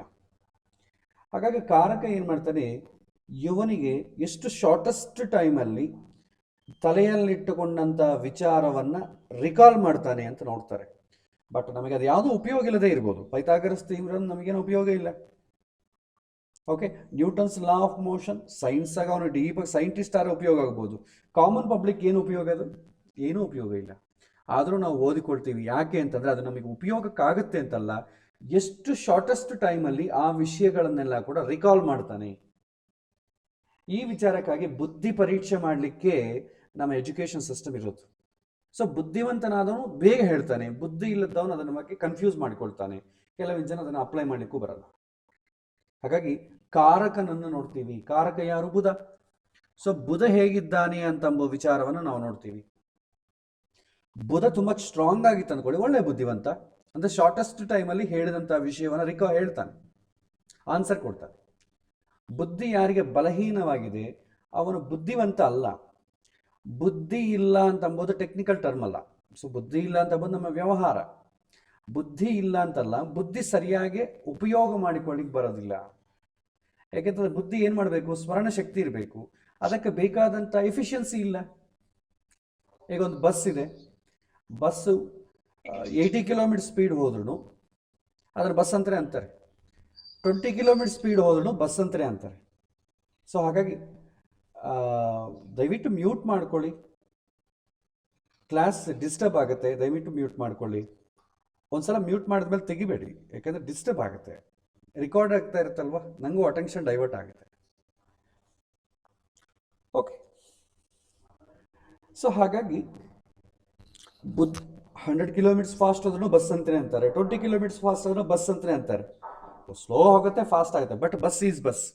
ಸ್ಟೂಡೆಂಟ್ಸು ಅಷ್ಟೇ, ನೀವು ಜಸ್ಟ್ ಪಾಸ್ ಆದ್ರೂ ಇಂಜಿನಿಯರೇ ಅಂತಾರೆ, ಬ್ರಿಲಿಯಂಟಾಗಿ ಪಾಸ್ ಆದ್ರೂ ನಿಮ್ಮನ್ನು ಇಂಜಿನಿಯರೇ ಅಂತಾರೆ. ಬಟ್ ಅವ್ನಿಗೆ ಆಪರ್ಚುನಿಟಿ ಬರುತ್ತೆ, ಅವ್ನಿಗೆ ಆಪರ್ಚುನಿಟಿ ಬರಲ್ಲ, ಅಷ್ಟೇ ಡಿಫ್ರೆನ್ಸ್. ಹಾಗಾಗಿ ಬುದ್ಧಿ ಬಲ ಅಂತಂಬುದು ಬೇಕು. ಅದನ್ನು ಬುಧ ಹೇಗಿದ್ದಾನೆ ಅಂತ ನೋಡಿ. ಈಗ ಮೂರನೇದಾಗಿ ಆಧಿಪತ್ಯ ಬಲ.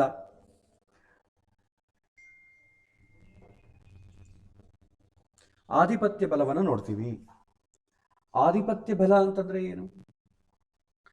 ಚತುರ್ಥಾಧಿಪತಿ ಯಾರಿದ್ದಾನೆ ಅವನು ಹೇಗೆ ಬಲವಾಗಿದ್ದಾನೆ ಅಂದರೆ ಏನು ಹೇಳುತ್ತೆ, ಇದರ ಜೊತೆ ಹಿಂದಿನ ಜನ್ಮದಲ್ಲಿ ಮಾಡಿದಂಥ ಪುಣ್ಯ ಕೂಡ ಸ್ವಲ್ಪ ಇರಬೇಕು.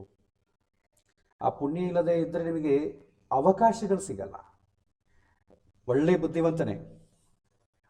ಬುದ್ಧಿವಂತನೇ ಆದರೆ ಏನಾಗುತ್ತೆ, ಅವನಿಗೆ ಅವಕಾಶ ಇಲ್ಲ, ಪಾಪ ಓದಿಕೊಳ್ಳಿಕ್ಕೆ ಬೇಕಾದಂಥ ಅವಕಾಶ ಇಲ್ಲ. ಹಾಗಾಗಿ ಅದೂ ಬೇಕು, ಪುಣ್ಯ ಕೂಡ ಬೇಕಾಗತ್ತೆ. ಹಿಂದಿನ ಜನ್ಮದಲ್ಲಿ ನನ್ನ ಓದಿನಿಂದ ಇನ್ನೊಬ್ಬರಿಗೆ ಉಪಯೋಗ ಆಗಿದ್ದರೆ ಭಗವಂತ ಕ್ಯಾರಿ ಫಾರ್ವರ್ಡ್ ಮಾಡ್ತಾನೆ. ಸೊ ಇನ್ನಿಷ್ಟು ಓದಿಕೊಳ್ಳಿಕ್ಕೆ ಬೇಕಾದಂಥ ಅವಕಾಶಗಳನ್ನು ಜಾಸ್ತಿ ಕೊಡ್ತಾನೆ. ಅದಕ್ಕೆ ಭಗವದ್ಗೀತೆಯಲ್ಲಿ ಹೇಳ್ತಾರೆ, ಎಳ್ಳಷ್ಟು ವಿದ್ಯೆ ಕೂಡ ವ್ಯರ್ಥ ಆಗೋದಿಲ್ಲ. ಈ ಸಮಯ ಅಯ್ಯೋ ನಂಗೆ ವಯಸ್ಸಾಗಿದೆ, 60 ವರ್ಷ ಆಗಿದೆ, ನಾನು ಓದ್ಕೊಂಡು ಯಾರಿಗೆ ಪ್ರಯೋಜನ ಅಂತೀವಿ. ತಪ್ಪು.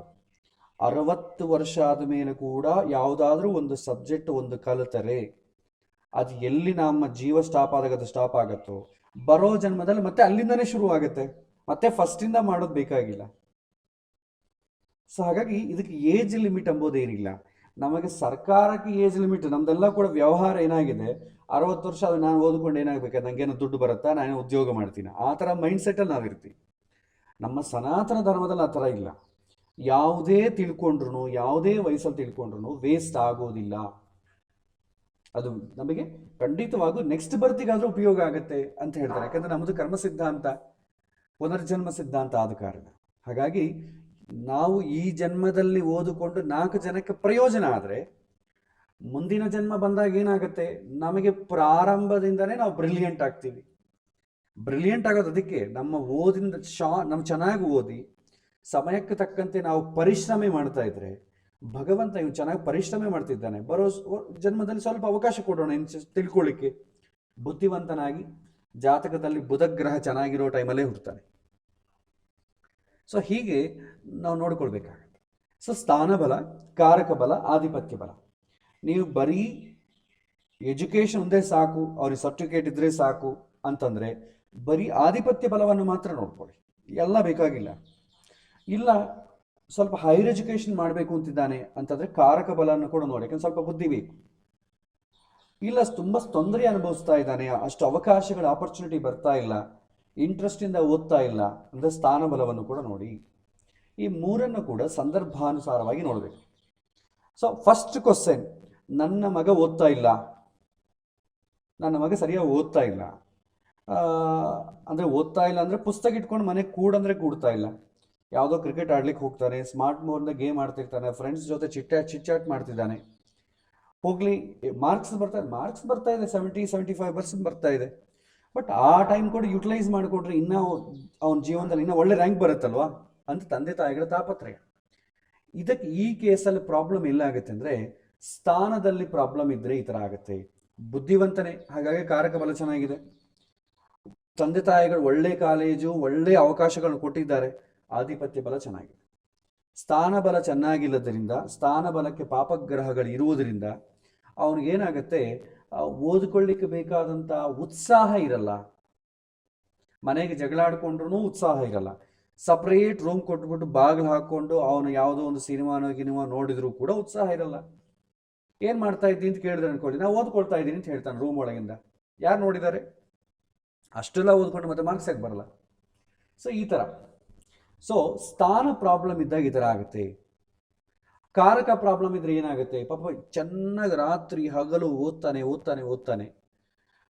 ಕಾಲೇಜಲ್ಲಿ ಒಬ್ಬ ಬ್ರಿಲಿಯಂಟ್ ಸ್ಟೂಡೆಂಟ್, ಅವನೇನೂ ಓದಿಲ್ಲ, ಅವನ್ನ ಬೈಟ್ ಮಾಡೋಕ್ಕೆ ನಿಮ್ಮ ಕೈಲಾಗಲ್ಲ, ಎಷ್ಟಿದ್ರೂ ಕಡಿಮೆ ಮಾರ್ಕ್ಸ್ ಬರ್ತಾರೆ, ಸ್ಮರಣ ಶಕ್ತಿ ಕಡಿಮೆ ಇರುತ್ತೆ. ಕೆಲವಿನ ಸಂದರ್ಭದಲ್ಲಿ ಪಾಪ ಎಲ್ಲ ಇದೆ, ಒಳ್ಳೆ ಕಾಲೇಜಲ್ಲಿ ಸೀಟ್ ಬರಲ್ಲ, ಒಳ್ಳೆ ಟೀಚರ್ ಸಿಗಲ್ಲ, ಪಾಪ ಏನೋ ಓದ್ಕೊಳ್ಳೋ ಟೈಮಲ್ಲಿ ಅನಾರೋಗ್ಯ ಆಯಿತು, ಬೇರೆ ಬೇರೆ ಕಾರಣಗಳಿಂದ ಓದ್ಕೊಳ್ಳಿಕ್ಕೆ ಆಗೋದಿಲ್ಲ, ಈ ಥರ ಸ್ಥಿತಿ ಇರುತ್ತೆ. ಸೊ ಹಾಗಾಗಿ ಈ ಮೂರನ್ನು ಕೂಡ ಕನ್ಸಿಡರ್ ಮಾಡಬೇಕು. ಈ ಒಂದು ಎಕ್ಸಾಂಪಲ್ ಜಾತಕವನ್ನು ನೋಡಿ, ಮೇಷಲಗ್ನದ ಜಾತಕ, ಚತುರ್ಥ ಸ್ಥಾನವನ್ನು ನೋಡ್ತೀವಿ. ಚತುರ್ಥ ಸ್ಥಾನ ಯಾವುದಾಗುತ್ತೆ? ಕರ್ಕರಾಶಿ ಆಗುತ್ತೆ. ಸೊ ಕರ್ಕರಾಶಿಯಲ್ಲಿ ಯಾರಿದ್ದಾರೆ? ಯಾರೂ ಇಲ್ಲ, ಶುಭಗ್ರಹ ಇಲ್ಲ, ಪಾಪಗ್ರಹ ಇಲ್ಲ. ನೆಕ್ಸ್ಟ್ ಯಾರು ನೋಡ್ತಾ ಇದ್ದಾರೆ ನೋಡಿ, ಶುಕ್ರ ಬುಧ ಇಬ್ಬರು ಕೂಡ ನೋಡ್ತಾ ಇದ್ದಾರೆ. ಶನಿ ವಕ್ರ ದೃಷ್ಟಿಯಿಂದ ನೋಡ್ತಾ ಇದ್ದಾನೆ, ಯಾಕೆಂದ್ರೆ ರೆಟ್ರೋಗ್ರೇಡ್ ಆಗಿರೋದ್ರಿಂದ 1 2 3 ಆಂಟಿ ಕ್ಲಾಕ್ ವೈಸ್ ನೋಡಿ, ವಕ್ರ ದೃಷ್ಟಿಯಿಂದ ಶನಿ ಕೂಡ ನೋಡ್ತಾ ಇದ್ದಾನೆ. ಬಟ್ ಮೆಜಾರಿಟಿ ಏನು? ಬುಧ ಶುಕ್ರ ಚೆನ್ನಾಗಿದ್ದಾರೆ, ಅವರಿಬ್ಬರೂ ಕೂಡ ಚತುರ್ಥ ಸ್ಥಾನವನ್ನು ನೋಡ್ತಾ ಇದ್ದಾರೆ. ಶನಿ ಬಂದು ಒಂದೇ ಒಂದು ಪಾಪಗ್ರಹ, ಅದು ನೋಡ್ತಾ ಇದೆ. ಹಾಗಾಗಿ ಮೇಜರ್ ಆಗಿ ನೋಡಿದರೆ 60% ಶುಭಗ್ರಹಗಳ ಎಫಿಷಿಯನ್ಸಿ ಇದೆ, 30% ಪಾಪಗ್ರಹದ ಎಫಿಷಿಯನ್ಸಿ ಇದೆ. ಸೊ ಮೆಜಾರಿಟಿ ಯಾವುದಿದೆ? ಶುಭಗ್ರಹಗಳ ಎಫಿಷಿಯನ್ಸಿ ಇರೋದ್ರಿಂದ ಇವನಿಗೆ ಅನುಕೂಲಕ್ಕೆ ಓದಿಕೊಳ್ಳುವಂಥ ಅವಕಾಶ ಇದೆ. ಮೋರ್ ದ್ಯಾನ್ 60% ಇದಲ್ವಾ, ಸೊ ಅನುಕೂಲ. 50% is also okay. Less than 50% ಇತ್ತಂದ್ಕೊಳ್ಳಿ, ಓದ್ಕೊಳ್ಳಿಕ್ಕೆ ಆಗೋದಿಲ್ಲ, ವಾತಾವರಣ ಇಲ್ಲ ಅಂತಂದು. ಬಟ್ ಈ ಫೋಟೋಗೆ ಒಳ್ಳೆ ವಾತಾವರಣ ಇದೆ, ಓದ್ಕೊಳ್ಳಿಕ್ಕೆ ಬೇಕಾದಂಥ ಅವಕಾಶಗಳೆಲ್ಲ ಇದೆ. ಸೆಕೆಂಡ್, ಕಾರಕ ಬಲ. ಸೊ ಕಾರಕ ಯಾರು? ಬುಧ ಗ್ರಹ. ಬುಧ ಎಲ್ಲಿದ್ದಾನೆ ನೋಡಿ, ಉಚ್ಚ, ಸ್ವಕ್ಷೇತ್ರ, ಮಿತ್ರ ಕ್ಷೇತ್ರದಲ್ಲಿರಬೇಕು, ಶುಭ ಸ್ಥಾನದಲ್ಲಿರಬೇಕು, ಶುಭ ಗ್ರಹಗಳ ಜೊತೆ ಇರಬೇಕು, ಶುಭ ಗ್ರಹಗಳ ನೋಡಬೇಕು. ಈ ಕಂಡೀಷನ್ಸ್ ಇದ್ರೆ ಒಳ್ಳೇದು. ನೀಚ ಅಸ್ತ ಆಗುವುದು, ಪಾಪಗ್ರಹಗಳ ಜೊತೆ ಇರೋದು, ಪಾಪಸ್ಥಾನಗಳಾದಂಥ 6, 8, 12 ಮನೆಯಲ್ಲಿರೋದು, ಪಾಪಗ್ರಹಗಳ ದೃಷ್ಟಿ ಇರೋದು, ಇದು ಕೆಟ್ಟದ್ದು. ಒಳ್ಳೇದಿದ್ರೆ ಪ್ಲಸ್ ಹಾಕಿ, ಮೈನಸ್ ಹಾಕಿ. ಈ ಪ್ಲಸ್ ಮೈನಸ್ ಯಾಕೆ ಹಾಕ್ತೀವಿ ಅಂತಂದ್ರೆ ನಮಗೆ ಅರ್ಥ ಆಗಬೇಕು ಅಂತ, ರಿಯಾಲಿಟಿಯಲ್ಲಿ ಬೇಕಾಗಿಲ್ಲ. ಸೊ ಇಲ್ಲಿ ನೋಡಿದ್ರೆ ಬುಧ ಗ್ರಹ ಈ ಜಾತಕದಲ್ಲಿ ಉಚ್ಚ ಸ್ಥಾನದಲ್ಲಿಲ್ಲ, ಮಿತ್ರ ಕ್ಷೇತ್ರದಲ್ಲಿದ್ದಾನೆ. ಶನಿ ಮನೆ ಮಿತ್ರ ಕ್ಷೇತ್ರ, ಸೊ ಪ್ಲಸ್ ಪಾಸಿಟಿವ್. ನೆಕ್ಸ್ಟ್ ಎಷ್ಟನೇ ಮನೆ ಆಗಿದೆ? ಲಗ್ನದಿಂದ ಬುಧ 10ನೇ ಮನೆಯಾಗಿದ್ದಾನೆ, ಕೇಂದ್ರ ಸ್ಥಾನ ಅಲ್ವಾ, ಒಂದು ಪ್ಲಸ್ ಹಾಕಿ. ಸೊ ಇಲ್ಲಿ ಕೂಡ ಇಲ್ಲಿ ನಾನು ಒಂದ್ಸಲ ರೆಪ್ರೆಸೆಂಟ್ ಮಾಡ್ತೀನಿ. ಮೊದಲು ಮಿತ್ರ ಕ್ಷೇತ್ರದಲ್ಲಿದ್ದಾನೆ, ಒಂದು ಪ್ಲಸ್. 10ನೇ ಮನೆ ಕೇಂದ್ರ ಸ್ಥಾನದಲ್ಲಿದ್ದಾನೆ, ಒಂದು ಪ್ಲಸ್. ಶುಭಗ್ರಹ ಆದಂತ ಶುಕ್ರನ ಜೊತೆಗಿದ್ದಾನೆ, ಇನ್ನೊಂದು ಪ್ಲಸ್. ಇನ್ನೇನಾದ್ರೂ ಕಂಡೀಷನ್ಸ್ ಇದೆಯಾ ನೋಡಿ, ಪಾಪಗ್ರಹಗಳ ಸಂಬಂಧ ಏನಾದರೂ ಇದೆಯಾ? ಪಾಪಗ್ರಹಗಳು ನೋಡೋದಾಗ್ಲಿ ಜೊತೆ ಇರೋದಾಗ್ಲಿ ಇಲ್ಲ. ಸೊ ಆಲ್ಮೋಸ್ಟ್ ಅಲ್ಲೆಲ್ಲ ಪ್ಲಸ್ ಇದೆ. ಹಾಗಾಗಿ ವಾತಾವರಣ ಚೆನ್ನಾಗಿದೆ. ಸಾರಿ, ಇಲ್ಲಿ ಮಿಸ್ ಆಗಿದೆ, ಕಾರಕ ಹಾಕ್ಬೇಕಲ್ವಾ. ಸೊ ಕಾರಕ. ಸೊ ಶುಭ ಸ್ಥಾನದಲ್ಲಿದ್ದಾನೆ, ಮಿತ್ರ ಕ್ಷೇತ್ರದಲ್ಲಿದ್ದಾನೆ, ಒಂದು 10ನೇ ಮನೆಗಿದ್ದಾನೆ, ಶುಭಗ್ರಹ ಜೊತೆ ಇದ್ದಾನೆ, 3 ಪ್ಲಸ್ ಆಗಿದೆ. ಸೊ ಬ್ರಿಲಿಯಂಟ್, ಎಕ್ಸಲೆಂಟ್ ಮೆಮೊರಿ ಇದೆ. ಅಂದರೆ ಮೆಮೊರಿ ಅಂತಂದರೆ ಅರ್ಥ ಏನಂತಂದರೆ ಮೆಮೊರಿಯನ್ನು ರೀಕಾಲ್ ಮಾಡೋ ಪವರ್ ಇದೆ ಅಂತ ಅರ್ಥ. ಮೆಮೊರಿ ಅಂದರೆ ಸ್ಟೋರ್ ಮಾಡ್ಕೊಡೋದು. ಸ್ಟೋರ್ ಮಾಡ್ಕೊಂಡ್ರೆ ಏನು ಪ್ರಯೋಜನ? ಹೊರಗೆ ಬರಬೇಕಲ್ವಾ. ಎಕ್ಸಾಮಿನೇಷನ್ ಎಲ್ಲರೂ ಚೆನ್ನಾಗಿ ಓದ್ತಾರೆ, ಬಟ್ ಎಕ್ಸಾಮಿನೇಷನ್ ಟೈಮಲ್ಲಿ ಹೊರಗೆ ಬರಬೇಕು. ಪೇಪರ್ ಕೊಟ್ಟ ಮೇಲೆ ಹೊರಗೆ ಬಂದ ಮೇಲೆ ಆನ್ಸರ್ ಹೊರಗೆ ಬಂದೇನು ಪ್ರಯೋಜನ? ಅದನ್ನು ಮೆಮೊರಿ ಅನ್ನಲ್ಲ, ರಿಕಾಲಿಂಗ್ ಪವರ್, ಇಂಟೆಲಿಜೆನ್ಸ್, ಸ್ಮರಣ ಶಕ್ತಿ ಅಂತೀವಿ. ಸ್ಮರಣೆಗೆ ಬರಬೇಕು ಆ ಕ್ವಶನ್ಸಿಗೆ ಆನ್ಸರ್ಸ್. ಅದು ಕೇವಲ ಕ್ವಶನ್ಸಿಗೆ ಮಾತ್ರ ಅಂದ್ಕೊಳ್ಬೇಡಿ, ಜೀವನದಲ್ಲಿ ಬರುವಂತಹ ಪ್ರತಿಯೊಂದು ಸಂದರ್ಭಕ್ಕೂ ಬೇಕಾಗತ್ತೆ ಇದು ಬುದ್ಧಿ ಎಂಬುದು. ಕೇವಲ ಬುದ್ಧಿ ಎಜುಕೇಷನ್ ಮಾತ್ರವೇ ಅಲ್ಲ, ನಾವು ಜೀವನದಲ್ಲಿ ತಗೊಳ್ಳುವಂಥ ನಿರ್ಣಯಗಳಿಗೆಲ್ಲದಕ್ಕೂ ಬೇಕು. ಒಂದು ಮದುವೆಗೆ ಡೈವರ್ಸ್ ಬರುತ್ತೆ ಅಂದರೆ ಕೂಡ ಸರಿಯಾಗಿ ನಿರ್ಣಯ ತಗೊಳ್ಳಿಕ್ಕೆ ಆಗಲ್ಲ, ಅದಕ್ಕೂ ಕೂಡ ಕಾರಣ ಬುದ್ಧಿಯೇ. ಬುದ್ಧಿ ವಕ್ರ ಆದರೆ ಡೈವರ್ಸ್ ತಗೊಳ್ತಾರೆ. ಸೊ ಇದೆಲ್ಲ ಕೂಡ ರೀಸನ್. ಸೊ ಕಾರಕ ಬಲ ಚೆನ್ನಾಗಿರಬೇಕು. ಈ ಕೇಸಲ್ಲಿ ಕಾರಕ ಬಲ ಚೆನ್ನಾಗಿದೆ, ಹಾಗಾಗಿ ಇವನು ಬುದ್ಧಿವಂತ. ನೆಕ್ಸ್ಟ್ ಆಧಿಪತ್ಯ ಬಲವನ್ನು ನೋಡಿ. ಈ ಆಧಿಪತ್ಯ ಬಲವನ್ನು ನೋಡಿದ್ರೆ ಚತುರ್ಥ ಸ್ಥಾನಾಧಿಪತಿ ಹೇಗಿದ್ದಾನೆ? ಚತುರ್ಥ ಸ್ಥಾನಾಧಿಪತಿ ಯಾರಾಗಿದ್ದಾರೆ? ಚಂದ್ರ ಆಗಿದ್ದಾನೆ. ಚಂದ್ರ ಉಚ್ಚ ಸ್ಥಾನದಲ್ಲಿಲ್ಲ, ಸ್ವಕ್ಷೇತ್ರದಲ್ಲಿಲ್ಲ, ಮಿತ್ರ ಕ್ಷೇತ್ರದಲ್ಲಿ ಇಲ್ಲ. ಎಲ್ಲಿದ್ದಾನೆ ಮತ್ತೆ? ಅಸ್ತಂಗತನಾಗಿದ್ದಾನೆ. ಸೂರ್ಯಗೆ ತುಂಬಾ ಹತ್ರ ಚಂದ್ರ ಇದ್ದಾನೆ, ಅಸ್ತಂಗತ ಆಗಿದ್ದಾನೆ. ಸೊ ನಿಮಗೆ ವಿಡಿಯೋ ಒಂದು ಕಳಿಸಿರ್ಬೇಕು, ಚಂದ್ರ ಶುಭಗ್ರಹನ ಪಾಪಗ್ರಹನ ಅಂತ ಅಂದುಕೊಳ್ಳಿಕ್ಕೆ. ಸೊ ಸೂರ್ಯನ ತುಂಬಾ ಹತ್ರ ಇದ್ದಾನೆ, ಅಮಾವಾಸ್ಯೆ ಟೈಮಲ್ಲಿ ಹುಟ್ಟಿದ್ದಾನೆ. ಅಮಾವಾಸ್ಯೆ ದಿನ ಏನಾಗುತ್ತೆ? ಚಂದ್ರ ಅಸ್ತ ಆಗುತ್ತೆ. ಸೂರ್ಯನ ಹತ್ರ ಇದ್ರೆ ಅಸ್ತ ಆಗ್ಬಿಡುತ್ತೆ. ಸೊ ಹಾಗಾಗಿ ಅಸ್ತಂಗತ ಆಗಿರೋದ್ರಿಂದ ಒಂದು ಮೈನಸ್. ನೆಕ್ಸ್ಟ್ ಯಾವ ಮನೆಗಿದ್ದಾನೆ? 11ನೇ ಮನೆಯಲ್ಲಿದ್ದಾನೆ. ಸೊ 11ನೇ ಮನೆ ನ್ಯೂಟ್ರಲ್ ಹೌಸ್. ಇದು ಒಳ್ಳೆ ಮನೆ ಅಲ್ಲ, ಕೆಟ್ಟ ಮನೆ ಅಲ್ಲ, ಹಾಗಾಗಿ ಎನ್ ಅಂತ ಆಗ್ತದೆ. ಅದನ್ನು ಶುಭ ಅಂತಲೂ ಕನ್ಸಿಡರ್ ಮಾಡೋಕ್ಕಾಗಲ್ಲ, ಪಾಪ ಅಂತಲೂ ಕನ್ಸಿಡರ್ ಮಾಡೋಕ್ಕಾಗಲ್ಲ. ನೆಕ್ಸ್ಟ್ ಯಾರ ಜೊತೆ ಇದ್ದಾನೆ? ಕ್ರೂರಗ್ರಹ ಆದಂಥ ಸೂರ್ಯನ ಜೊತೆ ಇದ್ದಾನೆ. So it's A minus. ಯಾರ ಮನೆಯಲ್ಲಿದ್ದಾನೆ? ಶನಿಯ ಮನೆಗಿದ್ದಾನೆ, ಇನ್ನೊಂದು ಮೈನಸ್. ಸೊ ಯಾರ್ದಾದ್ರೂ ದೃಷ್ಟಿ ಬೀಳ್ತಾ ಇದೆಯಾ? ಶುಭಗ್ರಹ ಆದಂಥ ಗುರುವಿನ ದೃಷ್ಟಿ ಬೀಳ್ತಾ ಇದೆ, ಹಾಗಾಗಿ ಒಂದು ಪ್ಲಸ್. ಸೊ ನೋಡಿ, ಮೇಜರ್ ಯಾವುದಿದೆ? ಮೇಜರ್ ಪಾಸಿಟಿವ್ ಇದೆಯಾ ನೆಗೆಟಿವ್ ಇದೆಯಾ ನೋಡ್ಕೊಳ್ಳಿ. ಸೊ ಒಂದೇ ಪಾಸಿಟಿವ್ ಇದೆ, 3 ನೆಗೆಟಿವ್ ಇದೆ, ನ್ಯೂಟ್ರಲ್ ಬಿಟ್ಬಿಡಿ. ಸೊ 3 ನೆಗೆಟಿವ್, 1 ಪಾಸಿಟಿವ್ ಇದೆ. ಸೊ ಹಾಗಾಗಿ ಪಾಪದ ಬಲವೇ ಜಾಸ್ತಿ ಇದೆ. ಹಾಗಾಗಿ ಎಜುಕೇಷನಲ್ಲಿ ಅನುಕೂಲಕ್ಕಿಂತಲೂ ಪ್ರತಿಕೂಲ ಜಾಸ್ತಿ ಇದೆ. ಸೊ ಇವನಿಗೆ ಓದಿನಲ್ಲಿ ಅಷ್ಟು ಅನುಕೂಲ ಮುಂದೆ ಹೋಗ್ಲಿಕ್ಕೆ ಆಗೋದಿಲ್ಲ. ಸೊ ಇದು. ಸೊ ಸ್ಥಾನ ಬಲಕ್ಕೆ ಕೂಡ ಇಲ್ಲಿ ನಾನು ಹಾಕ್ತೀನಿ. ಸೊ ಬುಧ ನೋಡ್ತಾ ಇದ್ದಾನೆ, ಶುಕ್ರ ನೋಡ್ತಾ ಇದ್ದಾನೆ, ಶನಿ ನೋಡ್ತಾ ಇದ್ದಾನೆ, ಒಂದು ಮೈನಸ್. ಸೊ ಹೀಗೆ ನೀವು ಇದು ಪ್ಲಸ್ಸು ಮೈನಸ್ ಯಾಕೆ ಹಾಕ್ತಾ ಇದ್ದೀನಿ ಅಂದರೆ, ಪುಣ್ಯ ಜಾಸ್ತಿ ಇದೆಯಾ ಪಾಪ ಜಾಸ್ತಿ ಇದೆಯಾ ನೋಡ್ಕೊಳ್ಳಿ, ಅದಕ್ಕೆ ಮಾತ್ರವೇ ಪ್ಲಸ್ ಮೈನಸ್. ಈಗ 2 ಪ್ಲಸ್ಸು 1 ಮೈನಸ್ ಇದೆ ಅಂದ್ಕೊಳ್ಳಿ, ಪುಣ್ಯ ಜಾಸ್ತಿ ಇದೆ ಪಾಪ ಕಡಿಮೆ ಇದೆ, ಅದು ಒಳ್ಳೆಯದೇ ಅಲ್ವಾ? ಕಾರಕ ಬಲ ಎಲ್ಲ ಪುಣ್ಯವೇ ಇದೆ, ಬಿಡು ಒಳ್ಳೆಯದೇ. ಆಧಿಪತ್ಯ ಬಲ ಒಂದೇ 1 ಭಾಗ ಪುಣ್ಯ, 3 ಭಾಗ ಪಾಪ. ಪಾಪ ಪುಣ್ಯ ಅನ್ನೋದಕ್ಕಿಂತ ಅನುಕೂಲ ಪ್ರತಿಕೂಲ ಅಂದ್ಕೊಳ್ಳಿ, ನಿಮಗೆ ಪ್ರೆಡಿಕ್ಷನ್ ಮಾಡೋದು ಈಸಿ. 1 ಭಾಗವೇ ಅನುಕೂಲ ಇದೆ, 3 ಭಾಗ ಪ್ರತಿಕೂಲ ಇದೆ. ಸೊ ಅವನು ಏನು ಪ್ರಶ್ನೆ ಕೇಳ್ತಾನೋ ಅದಕ್ಕೆ ಅನುಕೂಲ ಪ್ರತಿಕೂಲಗಳ ರೂಪದಲ್ಲಿ ನೀವು ಉತ್ತರ ಕೊಡಬೇಕು. ಸೊ ಇದು ಈ ಪ್ರಶ್ನೆ ಹೇಳುವಂಥದ್ದು. ಇದು ನಾವೀಗ ಅನಲೈಸ್ ಅಂತೂ ಮಾಡಿದ್ವಿ. ಈಗ ಏನು ಪ್ರೆಡಿಕ್ಟ್ ಮಾಡಬೇಕು? ಈಗ ಅನಲೈಸ್ ಮಾಡಿದೀವಲ್ಲ, ಏನು ಪ್ರೆಡಿಕ್ಟ್ ಮಾಡಬೇಕು ಅವರಿಗೆ? ಸೊ ಜ್ಯೋತಿಷ್ಶಾಸ್ತ್ರದಲ್ಲಿ ರೂಲ್ ಏನಂತಂದರೆ, ಇದರ ರೂಲನ್ನು ವೈಲೇಟ್ ಮಾಡಬಾರ್ದು. ಅವನು ಏನು ಪ್ರಶ್ನೆ ಕೇಳಿದ್ದಾನೋ ಅದಕ್ಕೆ ಮಾತ್ರನೇ ಉತ್ತರ ಕೊಡಬೇಕು. ಅವನು ಕೇಳದ್ದಕ್ಕೆಲ್ಲ ಪ್ರಶ್ನೆಗೆ ಉತ್ತರ ಕೊಡೋಂಗಿಲ್ಲ ಜ್ಯೋತಿಷ್ಯದಲ್ಲಿ. ಇದು ತುಂಬ ಮೇನ್ ಬೇಸಿಕ್. ಇದು ಯಾವುದೇ ನೀವು ಬೃಹತ್ ಪರಾಶರ ಆಗಲಿ, ಬೃಹತ್ ಜಾತಕ ಆಗಲಿ, ಕಾಮನ್ ಸೆನ್ಸ್ ನೀವು ಭಗವದ್ಗೀತಾ, ಉಪನಿಷತ್ತುಗಳು, ವೇದ ಇದರಲ್ಲಿ ನೋಡಿದ್ರು ಕೂಡ ಇದೇ ಇರುತ್ತೆ. ಯಾರು ಏನು ಕೇಳ್ತಾರೋ ಅದಕ್ಕೆ ಮಾತ್ರ ಉತ್ತರ ಕೊಡು. ಗುರುಗಳು ಅಷ್ಟೇ, ಡೀಪಾಗಿ ಅವನ ಉತ್ಸಾಹವನ್ನು ನೋಡಿ ವಿಷಯ ತಿಳಿಸ್ತಾರೆ. ಆದರೆ ಗುರು ಶಿಷ್ಯ ಸಂಬಂಧ ಇಲ್ಲದಿದ್ದಾಗ ಅವ್ರು ಏನು ಕೇಳ್ತಾರೋ ಅಷ್ಟೇ ಉತ್ತರ ಕೊಡಬೇಕು. ಈಗ ಕ್ಲೈಂಟ್ ಅಂತ ಅಂಬೋದು ಶಿಷ್ಯ ಅಲ್ಲ, ಅದು ಆಗ್ಬೋದು. ಅದು ಶಿಷ್ಯ ಅಂತ ಅಂಬೋದು ಅನ್ವಯ ಆಗೋದು ಯಾವಾಗ ಅಂದರೆ ನನ್ನ ಹತ್ರ ಪಾಠ ಕಲ್ತ್ರೆ ಅವ್ನು ಶಿಷ್ಯ ಅಷ್ಟೇ, ಶಾಸ್ತ್ರದ ಪ್ರಕಾರ.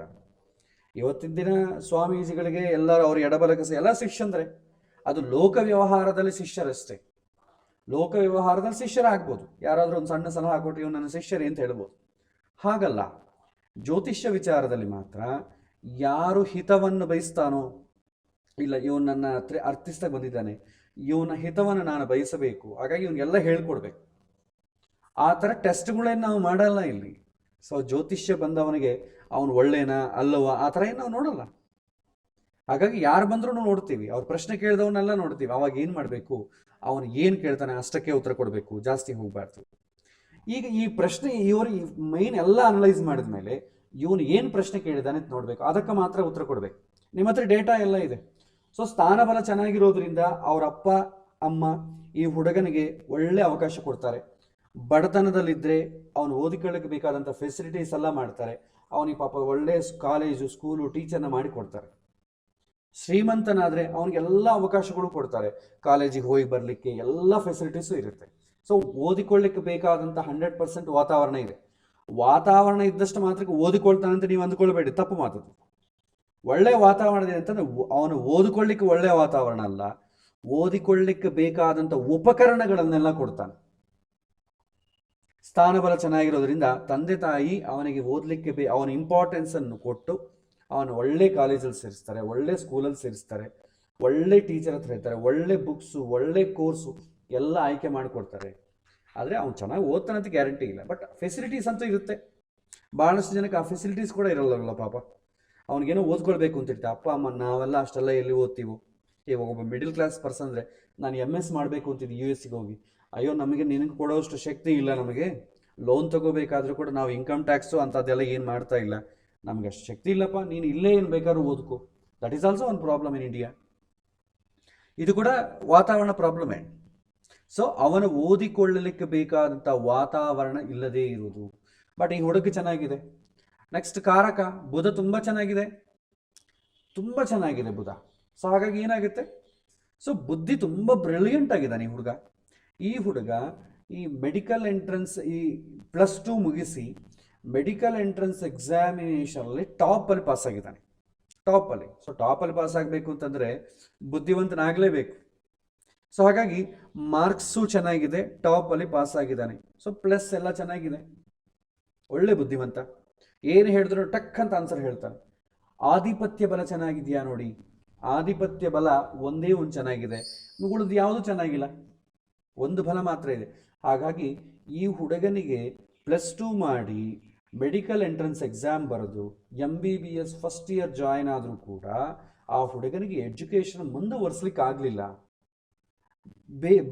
ಸಾಕಷ್ಟು ಕಾರಣಗಳಿಂದ ಬಿದ್ದು ಹೋಯಿತು.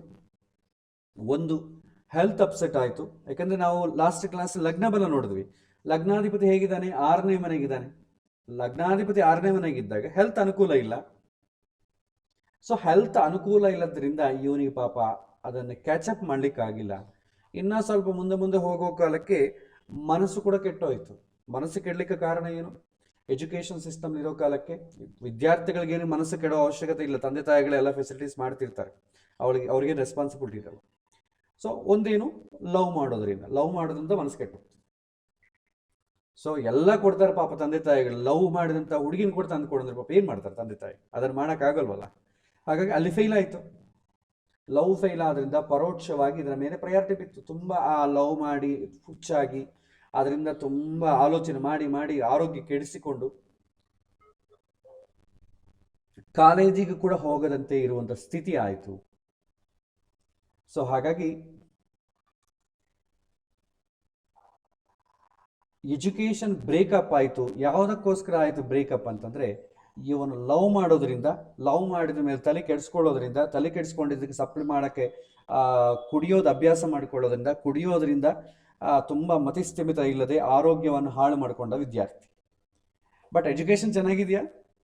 ಬುದ್ಧಿವಂತ ಬುದ್ಧಿವಂತ ಒಂದೇ ಇದ್ರೆ ಸರಿ ಹೋಗಲ್ಲ. ಎಜುಕೇಷನ್ಗೆ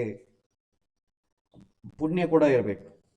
ಕೆಲವಿನ ಕಂಡೀಷನ್ ಪುಣ್ಯ ಒಂದಿದ್ರೆ ಸರಿ ಹೋಗಲ್ಲ, ಬುದ್ಧಿ ಕೂಡ ಇರಬೇಕು. ಪುಣ್ಯ ಬುದ್ಧಿ ಎರಡೂ ಇರಬೇಕು, ಮ್ಯಾಂಡೇಟರಿ. ಸ್ಥಾನ ಬಲ ಇಲ್ಲದ್ರೂ ಕೂಡ ಪಾಪ ಏನು ವಾತಾವರಣ ಇಲ್ಲದ್ರೂ ಕೂಡ ಅಲ್ಲಿ ಇಲ್ಲಿ ಕೂತ್ಕೊಂಡು ಎಲ್ಲೋ ಬೀದಿ ದೀಪಗಳ ಕೆಳಗೆ ಕೂತ್ಕೊಂಡು ಓದ್ತಾನೆ. ಅದೇ ದೊಡ್ಡ ಪ್ರಾಬ್ಲಮ್ ಅಲ್ಲ. ಸೊ ಈ ಥರ ನೋಡಬೇಕು. ಈಗ ರೆಮಿಡೀಸ್ ಪಾರ್ಟಿಗೆ ಬರೋಣ. ಸೊ ಇವ್ರಿಗೆ ಏನು ಹೇಳಬೇಕು? ಈಗ ಯಾರಾದರೂ ನಮ್ಮನ್ನು ಕೇಳಿದ್ರೆ ಏನೋ ಒಂದು ಹೇಳಬೇಕಲ್ಲ, ಉತ್ತರ ಕೊಡಬೇಕಲ್ಲ, ಏನೋ ಒಂದು ಮಾಡು ಅಂತ. ಏನು ಹೇಳಬೇಕು?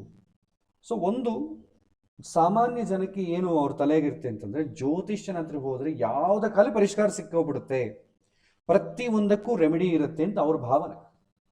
ತಪ್ಪಿಲ್ಲ, ಯಾಕಂದ್ರೆ ಅವ್ರ ಬಗ್ಗೆ ಏನು, ಅವ್ರಿಗೆ ಜ್ಯೋತಿಷ್ಯದ ಬಗ್ಗೆ ಏನು ಗೊತ್ತಿಲ್ವಾದ ಕಾರಣ ಅವ್ರು ಹಾಗೆ ಅಂದ್ಕೊಳ್ಳೋದ್ರಲ್ಲಿ ತಪ್ಪಿಲ್ಲ. ಬಟ್ ಜ್ಯೋತಿಷ್ಯನಾದವನು ಅದನ್ನು ತಲೆಯಿಂದ ತೆಗೆದಾಕಬೇಕು. ಪ್ರತಿಯೊಂದಕ್ಕೂ ನಾನು ಸಲಹೆ ಕೊಡ್ತೀನಿ, ಪ್ರತಿಯೊಂದಕ್ಕೂ ಹೋಮ ಹೇಳ್ತೀನಿ, ಪ್ರತಿಯೊಂದಕ್ಕೂ ಜಪ ಹೇಳ್ತೀನಿ ಅಂತ ಹೇಳಿದ್ರೆ ತಪ್ಪಾಗುತ್ತೆ. ಜ್ಯೋತಿಷ್ಯದಲ್ಲಿ ಆ ಥರ ರೆಮಿಡೀಸ್ ಇಲ್ಲ, ಎಲ್ಲದಕ್ಕೂ ರೆಮಿಡೀಸ್ ಇಲ್ಲ. ನಾವು ನೋಡ್ತಾ ಇರ್ತೀವಿ ಬೆಂಗಳೂರಂಥ ಮಹಾನಗರದಲ್ಲಿ ಹಾಗೆ ಎಲ್ಲ ವಿಷಯಗಳಿಗೂ ಇಲ್ಲಿ ಪರಿಷ್ಕಾರ ಮಾಡಲಾಗುತ್ತದೆ.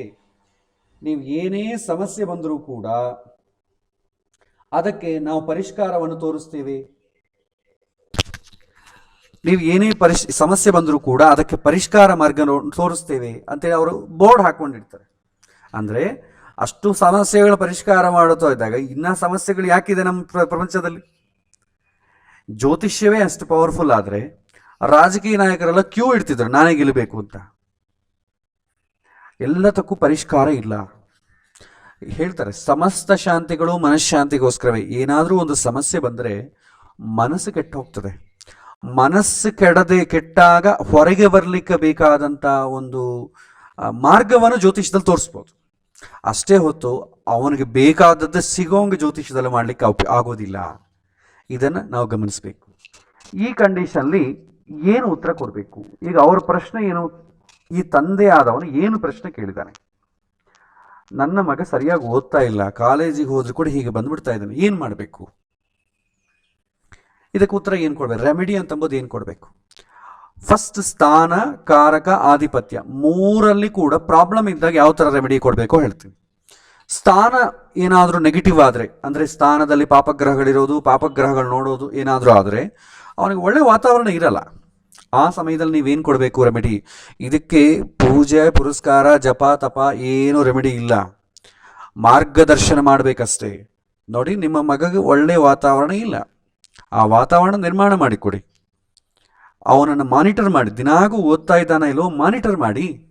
ಆ ಮಾನಿಟರ್ ಮಾಡೋದ್ರ ಬಿಟ್ಟರೆ ಬೇರೆ ಹಾದಿ ಇಲ್ಲ. ಅದಕ್ಕೇನು ಪೂಜಾ ಪುರಸ್ಕಾರ ಇಲ್ಲ. ನನ್ನ ಮಗ ಓದೋಕೆ ಇಂಟ್ರೆಸ್ಟ್ ಬರೋಂಗೆ ನಂಗೆ ಏನಾದರೂ ಮಾಡು ಅಂತಂದರೆ ಪೂಜಾ ಪುರಸ್ಕಾರಗಳಿಂದ ಏನೂ ಆಗಲ್ಲ. ಅದು ಅವನಿಗೆ ಬದಲಾವಣೆ ಬರಬೇಕು ಅಂತಂದರೆ ತಂದೆ ತಾಯಿಗಳು ವಾಚ್ ಮಾಡಬೇಕು. ಶಾಸ್ತ್ರದಲ್ಲಿ ಹೇಳ್ತಾರೆ, ಮಕ್ಕಳು ಕೆಡ್ತಾರೆ ಅಂತಂದರೆ ಅದಕ್ಕೆ ಕಾರಣ ಮಕ್ಕಳಲ್ಲ ತಂದೆ ತಾಯಿ ಅಂತ. ಸರಿಯಾಗಿ ಮಾನಿಟರ್ ಮಾಡಿಲ್ಲ ಅಂತ. ಸಣ್ಣ ಮಕ್ಕಳಿಂದ ಸರಿಯಾಗಿ ಒಂದು ಸ್ಟ್ರೀಮ್ ಲೈನಿಂದ ಅಭ್ಯಾಸ ಮಾಡಿಕೊಂಡು ಬಂದ್ರೇ ಅವರ ಇಂದ್ರಿಯಗಳು ನಿಯಂತ್ರಣದಲ್ಲಿರುತ್ತೆ. ಸಣ್ಣ ಮಕ್ಕಳಿದ್ದಾಗ ಒಬ್ಬನೇ ಮಗ ಅಂತ ಹೇಳಿ ಅವನನ್ನು ಫ್ರೀ ಬಿಟ್ಟು ಅವನಿಗೆ ಕೇಳಿದ್ದೆಲ್ಲ ಕೊಡಿಸ್ತಾ ಬಂದರೆ ಅವರ ಇಂದ್ರಿಯಗಳು ಒಂದು ಸಲ ಅಟೆನ್ಷನ್ಗೆ ಬರೋಂತಂದರೆ ಬರೋದಿಲ್ಲ, ನಮಗೆ ಬರೋದಿಲ್ಲ. ದಿನಾಗೂ ಕಾಫಿ ಕುಡಿಯೋದು ಅಭ್ಯಾಸ ಆಗಿ ಕಾಫಿ ಕುಡಿಬಾರ್ದು ಅಂತ ಡಾಕ್ಟರ್ ಹೇಳಿದೆ, ಇದ್ದಕ್ಕಿದ್ದಾಗ 2-3 ದಿನ ನಿಲ್ಲಿಸ್ಬಿಡಿ, ಏನಾಗುತ್ತೆ ನೋಡಿ, ತುಂಬ ಪ್ರಾಬ್ಲಮ್ ಆಗುತ್ತೆ. ಹಾಗಾಗಿ ಮಕ್ಕಳನ್ನು ಡಿಸಿಪ್ಲೈನ್ ಆಗಿ ಇಡೋದು ಬಿಟ್ಟರೆ ಸ್ಥಾನ ಬದಕ್ಕೆ ತೊಂದರೆಗೆ ಇನ್ನೇನು ಪ್ರಾಬ್ಲಮ್ ಇಲ್ಲ, ಏನು ಮಾಡೋಕ್ಕೂ ಆಗಲ್ಲ. ಯಾವ ಪೂಜೆ ಪುರಸ್ಕಾರ ಮಾಡಿಕೊಳ್ಳಿ, ಅವಾಗೇನಾಗುತ್ತೆ, ತಂದೆ ತಾಯಿಗೆ ಮನಃಶಾಂತಿ ಸಿಗತ್ತೆ. ತಂದೆ ತಾಯಿ ಪ್ರಾಬ್ಲಮ್ ಏನು? ನನ್ನ ಮಗ ಸರಿಯಾಗಿ ಓದ್ತಾ ಇಲ್ಲ ಅಂತ ಅಂಬೋ ಚಿಂತೆ ತಂದೆ ತಾಯಿಗಳಿಗಿರುತ್ತೆ. ಆಮೇಲೆ ಇವರು ಪೂಜಾ ಪುರಸ್ಕಾರ ಮಾಡಿದರು ಅಂತ ಅಂದ್ಕೊಳ್ಳಿ, ಯಾಕಂದರೆ ಮಕ್ಕಳೇನು ಮಾಡಲ್ಲ, ಅವ್ನು ಹೇಳಿದ ಕೆಲಸನೇ ಮಾಡಲ್ಲದಾಗ ಅವ್ರು ಹೇಳಿದ ರೆಮಿಡೆಲ್ಲ ಮಕ್ಕಳು ಯಾಕೆ ಮಾಡ್ತಾರೆ? ನಾನು ಮಾಡ್ಬೋದಾ ತಾಯಿ, ನಾನು ಮಾಡಬೇಕು ಅಂತ ಹೇಳ್ತಾರೆ. ಮಾಡಿದ್ರೆ ಏನಾಗುತ್ತೆ, ತಾಯಿಗೆ ಮನಃಶಾಂತಿ ಬರುತ್ತೆ. ಏನು ಹೇಳ್ತೆ, ಇನ್ನು ಅವನು ಓದಿದ್ರೆ ನಾವೇನು ಮಾಡಬೇಕು ಅಂತ ಹೇಳಿ ಕೂಲ್ ಆಗಿಬಿಡ್ತಾರೆ ತಂದೆ ತಾಯಿನೇ. ಅದೊಂದು ಬಿಟ್ಟರೆ ಬೇರೆ ಮಾರ್ಗ ಇಲ್ಲ. ಒಳ್ಳೆ ವಾತಾವರಣ ನಿರ್ಮಾಣ ಮಾಡಿಕೊಳ್ಳಿಕ್ಕೆ ಅವಕಾಶ ಇದ್ದರೆ ಮಾಡಿಕೊಡಿ. ಸೊ ದಿನಾಗೂ ಫಾಲೋ ಅಪ್ ಮಾಡಬೇಕು. ಇವತ್ತೇನು ಓದಿದ್ಯಾ, ನಾಳೆ ಏನು ಓದಿದ್ಯಾ, ಇವತ್ತು ಕಾಲೇಜಲ್ಲಿ ಏನು ಹೇಳಿದ್ದಾರೆ, ಎಲ್ಲಿವರೆಗೂ ಬಂತು, ಅವರಿಗೆ ಟ್ಯೂಷನ್ ಇಡಿಸೋದು, ಇಂಥದ್ದೆಲ್ಲ ಮಾಡಬೇಕಾಗತ್ತೆ. ನೆಕ್ಸ್ಟ್, ಕಾರಕ ಬಲ ಪ್ರಾಬ್ಲಮ್ ಆದರೆ ಏನಾಗುತ್ತೆ, ಬುದ್ಧಿ ಪ್ರಾಬ್ಲಮ್ ಆದರೆ ಏನಾಗುತ್ತೆ? ಬುದ್ಧಿ ಪ್ರಾಬ್ಲಮ್ ಆದರೂ ಕೂಡ ಮಾಡ್ಲಿಕ್ಕೆ ಏನೂ ಇಲ್ಲ. ನಾವೇನು ಮಾಡಬೇಕು, ಇನ್ನೊಬ್ಬರ ಹತ್ರ ಬುದ್ಧಿಯನ್ನು ಶೇರ್ ಮಾಡ್ಕೊಳ್ಳೋದು ಬಿಟ್ಟರೆ. ಅದಕ್ಕೆ ಏನು ಮಾಡ್ತೀವಿ, ನಾವು ಟ್ಯೂಷನ್ಸಿಗೆ ಕಳಿಸ್ತೀವಿ. ಟೀಚರ್ ಒಂದು ಸಲ ಲೆಕ್ಕ ಹಾಕಿದಾಗ ನಮಗೆ ಬರೆದಿದ್ರೆ ಇನ್ನೊಂದು ಸಲ ಕೇಳ್ತೀವಿ, ಇನ್ನೊಂದು ಸಲ ಹೇಳ್ರಿ ಸರ್ ಅಂತ ಹೇಳ್ತೀವಿ. ಪಾಪ ಇನ್ನೊಂದು ಸಲ ಹೇಳ್ತಾರೆ. ಒಂದು ಕ್ವಶನ್ ಆದರೆ 2 ಸಲ ಹೇಳ್ತಾರೆ. ಪ್ರತಿ ಸಲ ಅವ್ರ ಪಾಠವೆಲ್ಲ 2 ಸಲ ಹೇಳಬೇಕಂದ್ರೆ ಬೈತಾರೆ. ಅದಕ್ಕೆ ನಾವೇನು ಮಾಡ್ತೀವಿ, ಟ್ಯೂಷನ್ ಇಡ್ತೀವಿ. ಸ್ಕೂಲಲ್ಲಿ ಒಂದು ಸಲ ರಿಪೀಟ್ ಆಗುತ್ತೆ, ಟ್ಯೂಷನಲ್ಲಿ ಒಂದು ಸಲ ರಿಪೀಟ್ ಆಗುತ್ತೆ, ಎಕ್ಸ್ಟ್ರಾ ಕೇರ್ ತಗೋತೀವಿ. ಸೊ ಒಂದು ಸಲ ರಿಕಾಲ್ ಆಗಲಿದ್ರೆ ಒಂದು 4-5 ಸಲ ಪ್ರಯತ್ನ ಮಾಡಬೇಕು. ಆ ಪ್ರಯತ್ನ ಮಾಡಲಿಕ್ಕೆ ಬೇಕಾದಂಥ ಅವಕಾಶ ಕೊಡಬೇಕು, ಆವಾಗ ಅನುಕೂಲ. ಆವಾಗ ಕೂಡ ಆಗಲಿಲ್ಲ, ಅವನ ಬುದ್ಧಿಯಲ್ಲಿ ತಲೆಗೆ ಹೋಗ್ತಾನೇ ಇಲ್ಲ, ಏನು ಮಾಡಬೇಕು, ಅಟ್ಲೀಸ್ಟ್ ಎಕ್ಸಾಮಿನೇಷನ್ ಟೈಮಲ್ಲಿ ಪಕ್ಕದಲ್ಲಿ ಚೆನ್ನಾಗಿ ಬುದ್ಧಿವಂತನಾಗಿರುವಂಥ ವಿದ್ಯಾರ್ಥಿ ಆಗಲಿ ಇದ್ದಿರಬೇಕು. ಅವನು ಸ್ವಲ್ಪ ಕೋಆಪ್ರೇಟ್ ಮಾಡೋ ಥರ ಇರಬೇಕು. ಅವನ ಪುಸ್ತಕದಲ್ಲಿ ನೋಡಿ ಬರಿಬೋದು, ಅವನ ಪೇಪರ್ ನೋಡಿ ಬರಿಬೋದು. ಬ್ರಿಲಿಯಂಟ್ ಇರುವಂಥ ಸ್ಟೂಡೆಂಟ್ ಪೇಪರ್ ನೋಡಿ ಬರೆದ್ರು ಕೂಡ ನಮ್ಮ ಸರ್ಕಾರ ಪಾಸ್ ಮಾಡಿಬಿಡ್ತದೆ. ಅದು ಅವನೇ ಬರಿಬೇಕು ಅಂತ ಏನಿಲ್ಲ, ಆ ಥರ ಮಾಡೋದು. ಸೊ ಇವತ್ತಿನ ನಮ್ಮ ಸಿಸ್ಟಮ್ ಹಾಗೆ ಇದೆ. ಆದರೆ ಎಜುಕೇಷನಲ್ಲಾದರೂ ಕ್ವಾಲಿಫಿಕೇಷನ್ ಬಂದ್ಬಿಡುತ್ತೆ, ತೊಂದರೆ ಇಲ್ಲ. ನಾಳೆ ಪ್ರೊಫೆಷನ್ ಉದ್ಯೋಗ ಹೋದ್ಮೇಲೆ ಏನು ಮಾಡಬೇಕು, ಆವಾಗ ನಮಗೆ ಬುದ್ಧಿ ಇಲ್ಲದ್ರೆ ಏನು ಮಾಡಬೇಕು? ನೆಕ್ಸ್ಟ್ ಏನು, ರೆಕಮೆಂಡೇಶನ್, ಬ್ರೈಬ್, ರೆಕಮೆಂಡೇಶನ್ ಮಾಡಬೇಕು. ಹಾಗಾದ್ರೆ ನೀವು ನಿಜವಾಗೂ ಬುದ್ಧಿವಂತನಾದರೆ ಅವನೇ ಉದ್ಯೋಗ ತಂದುಕೊಳ್ತಿದ್ದ. ಇಲ್ಲ, ನನಗೆ ಸರಿಯಾಗಿ ಓದ್ಲಿಕ್ಕೆ ಬರಲ್ಲ, ನನಗೆ ಸರ್ಕಾರ ನೌಕರಿನೇ ಬೇಕು. ಸರ್ಕಾರ ನೌಕರಿ ಯಾಕೆ ಬೇಕು? ಬೆನಿಫಿಟ್ಸ್ ಜಾಸ್ತಿ, ಕಷ್ಟ ಕಡಿಮೆ, ಅದಕ್ಕೆ ಅದೇ ಬೇಕು ಅಂತ. ಅದಕ್ಕೋಸ್ಕರ ನಾವು ಲಂಚ ಗಿಂಚ ಯಾವುದೋ ಒಂದು ಕೊಟ್ಟು ಸೇರಿಬಿಡ್ತೀವಿ. ರೆಕಮೆಂಡೇಶನ್ ಕ್ಯಾಂಡಿಡೇಟ್ ಆ ಥರ ಇರ್ತಾನೆ. ಇಲ್ಲ, ಬ್ರಿಲಿಯಂಟಿಗಿದ್ದವನು ಅವನ ಹತ್ರ ನಾನು ಯಾಕೆ ಮಾಡ್ಬೇಕು, ನನ್ನ ಕೆಲಸ ನಾನು ಮಾಡ್ಕೋತೀನಿ, ಎಲ್ಲರ ಮೇಲೆ ನಾನು ಇನ್ನೊಬ್ಬನ ಕೆಲಸ ಮಾಡೋ ಅವಶ್ಯಕತೆ ನನಗಿಲ್ಲ ಅಂತಾನೆ. ಕಾರಕ ಬಲ ಚೆನ್ನಾಗಿದ್ರೆ. ಕಾರಕ ಬಲ ಚೆನ್ನಾಗಿಲ್ಲದ್ರೆ ಏನು ಹೇಳಬೇಕು, ಅವನಿಗೆ ಒಂದ್ಸಲಕ್ಕೆ ಅರ್ಥ ಆಗೋದಿಲ್ಲ, ಅದ ಕಾರಣ ಮತ್ತೆ ಮತ್ತೆ ಅವನು ಓದ್ತಾನೆ ಪಾಪ, ಬಟ್ ಒಂದ್ಸಲಕ್ಕೆ ಅರ್ಥ ಆಗಲ್ಲ. ಟ್ಯೂಷನ್ ಇಡಿಸ್ಬೇಕು. ಇನ್ನು ಆಗಿಲ್ಲ ಅಂದರೆ ಇಂಥವ್ರಿಗೆ ಏನು ಮಾಡಬೇಕಂದ್ರೆ ಹೆವಿ ಎಜುಕೇಷನ್ ತಲೆ ಮೇಲೆ ಇಡಬಾರ್ದು, ಲೈಟ್ ಎಜುಕೇಷನ್ ಅವ್ರಿಗೆ ಕೊಡಬೇಕು. ಹೆವಿ ಎಜುಕೇಷನ್ ಕೊಟ್ಟರೆ ಏನಾಗುತ್ತೆ ಅಂದರೆ ಬುದ್ಧಿಗೆ ಅದನ್ನು ತಾಳೋ ಶಕ್ತಿ ಇರಲ್ಲ. ಇಲ್ಲದಾಗ ಏನಾಗುತ್ತೆ, ಆದರೂ ಕೂಡ ತಲೆ ಮೇಲೆ ಎತ್ತುಕೊಂಡ್ರೆ ಅದು ಹುಚ್ಚರ ಆಗ್ಬಿಡ್ತಾರೆ. ಅವನು ಜಸ್ಟ್ ಆವರೇಜ್ ಸ್ಟೂಡೆಂಟ್, ಅವನು ತಗೊಂಡೆ ಮೆಡಿಕಲ್ MBB, ನನ್ನ ಮಗ ಡಾಕ್ಟರ್ ಆಗಬೇಕು ನಂತರ ಅಂತೇಳಿ ಮೆಡಿಕಲಿಗೆ ಹಾಕಿದ್ರೆ ಅಂದ್ಕೊಳ್ಳಿ, ಅವನು ಓದ್ತಾನೆ, ತುಂಬ ಕಷ್ಟಪಟ್ಟು ಓದ್ತಾನೆ, ಜಸ್ಟ್ ಪಾಸ್ ಆಗ್ತಾನೆ ತಂದೆ ಒತ್ತಾಯಕ್ಕೋಸ್ಕರ.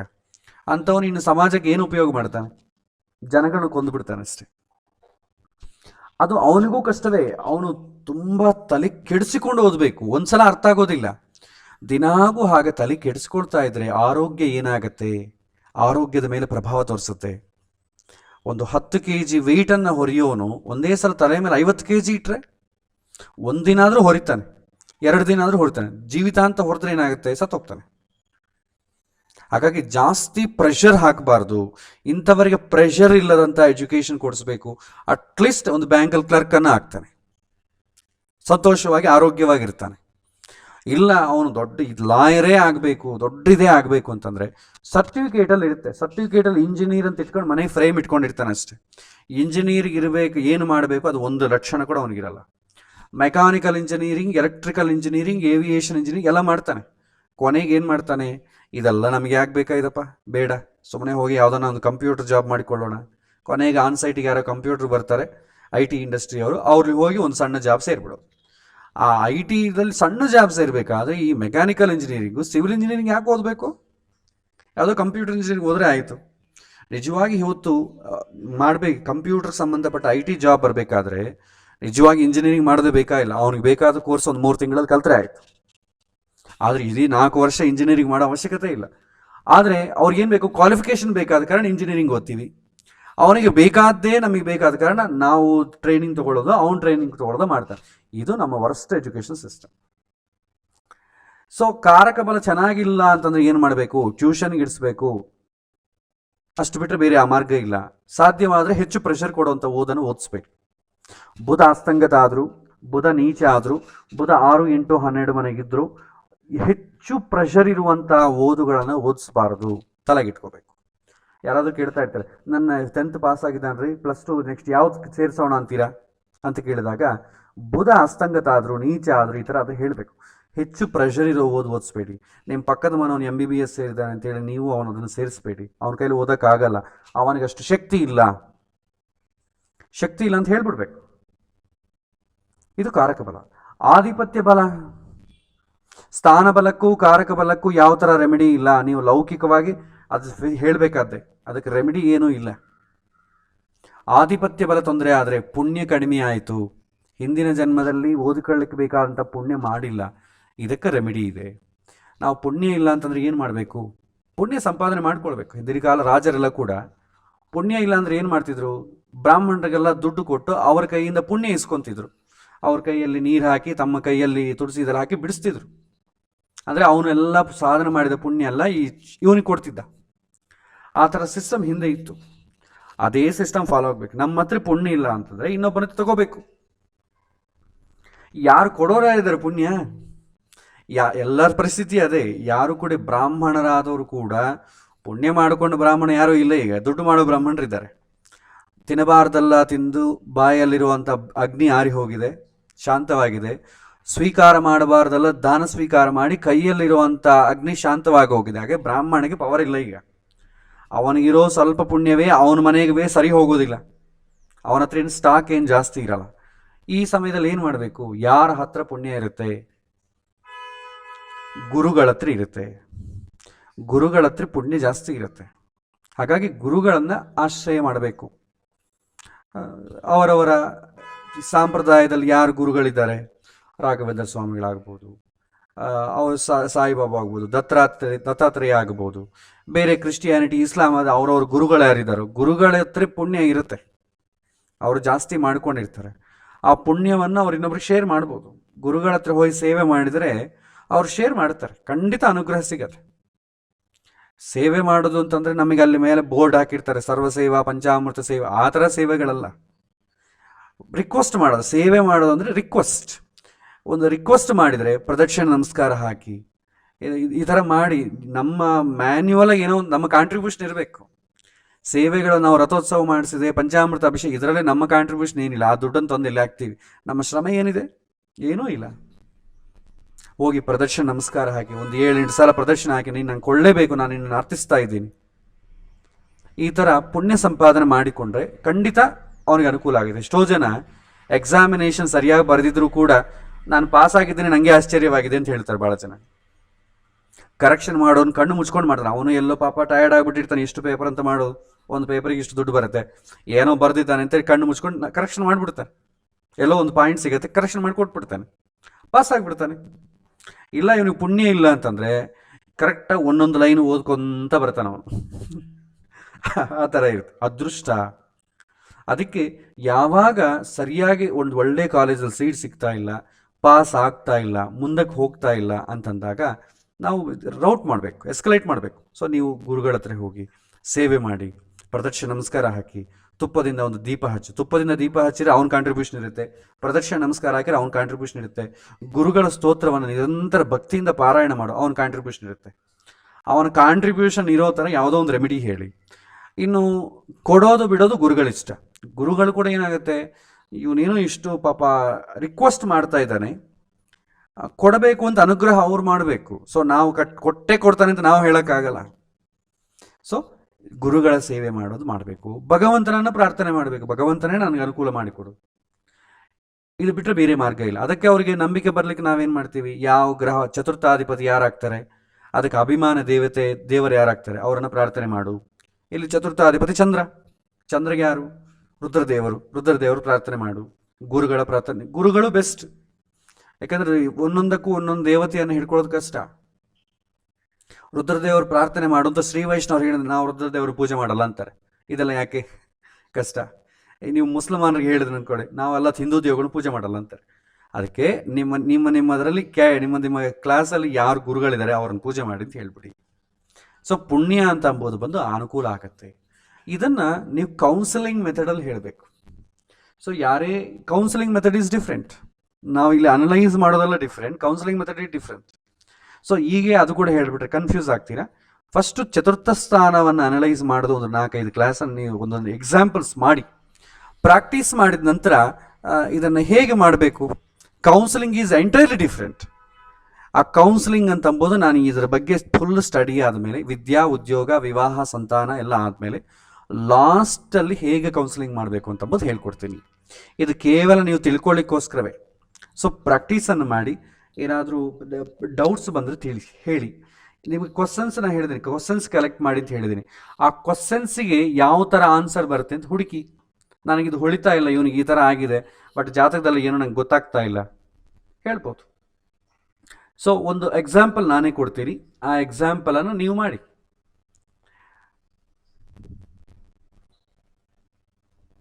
ನೋಡಿ, ಇದನ್ನ ಎಕ್ಸಾಂಪಲ್ ನೀವು ಬರ್ಕೊಳ್ಬೇಕಾದ್ರೆ 7th October 2000 ಈವ್ನಿಂಗ್ 7:02 7 ಗಂಟೆ 2 ನಿಮಿಷ ರಾತ್ರಿ, ಅಥವಾ 1902 ಹಾಕ್ಕೊಳ್ಳಿ. ಪ್ಲೇಸ್ ಬಂದು ಕಾಕಿನಾಡ, ಆಂಧ್ರ ಪ್ರದೇಶ್. ಇದು ಒಂದು ಕ್ವಶನ್, ಎಜುಕೇಷನ್ ಸಂಬಂಧಪಟ್ಟದ್ದು. ಕ್ವಶನ್ ಬರ್ಕೊಡಿ, ಕ್ವಶನ್ ನಾನೇ ಹೇಳ್ಬಿಡ್ತೀನಿ. ಈ ಹುಡುಗಿಗೆ ತುಂಬ ಬ್ಯಾಕ್ಲಾಗ್ಸ್ ಇದೆ. ತುಂಬ ಬ್ಯಾಕ್ಲಾಗ್ಸ್ ಇದೆ ಅಂದರೆ ಅಲ್ಲಿ ಬ್ರಿಲಿಯಂಟ್ ಹೌದೋ ಅಲ್ವೋ ನೀವು ಪರೀಕ್ಷೆ ಮಾಡಿಕೊಳ್ಳಿ. ಅವನು ಫಸ್ಟ್ ಕ್ಲಾಸ್ ಸ್ಟೂಡೆಂಟಾ, ಯಾಕೆ ಬ್ಯಾಕ್ಲಾಗ್ಸ್ ಬಂತು ಅಂತಂಬೋದು ನೀವೇ ಸರ್ಚ್ ಮಾಡಬೇಕು. ಫಸ್ಟ್ ಕ್ಲಾಸ್ ಸ್ಟೂಡೆಂಟ್ ಆದ ಅಂತಂದರೆ ಬ್ಯಾಕ್ಲಾಗ್ಸ್ ಇದೆ ಅಂತಂದರೆ ಏನಂತ ಅರ್ಥ? ಬೇರೆ ಯಾವುದೋ ಹವ್ಯಾಸಗಳಿದೆ, ಬ್ಯಾಡ್ ಹ್ಯಾಬಿಟ್ಸ್ ಅನ್ಬೋದು. He is not a brilliant ಅಲ್ಲದವ್ನಿಗೆ ಬ್ಯಾಕ್ಲಾಗ್ಸ್ ಬಂದೇ ಬರುತ್ತೆ, ಅದೇನು ದೊಡ್ಡ ವಿಷಯ ಅಲ್ಲ. ಸೊ ಇದನ್ನು ನೀವು ಸ್ವಲ್ಪ ಇದು ಮಾಡಿ, ನೆಕ್ಸ್ಟ್ ಕ್ಲಾಸಲ್ಲಿ ಇದನ್ನು ನಾನು ಎಕ್ಸ್ಪ್ಲೈನ್ ಮಾಡ್ತೀನಿ. ನೀವು ಮಾಡಿದಂಥ ವರ್ಕೌಟಿಗೆ ನಾನು ಹೇಳಿದಂಥ ವರ್ಕೌಟಿಗೆ ನೀವು ಜಸ್ಟ್ ಕಂಪೇರ್ ಮಾಡಿಕೊಳ್ಳಿ ನೆಕ್ಸ್ಟ್ ಕ್ಲಾಸ್.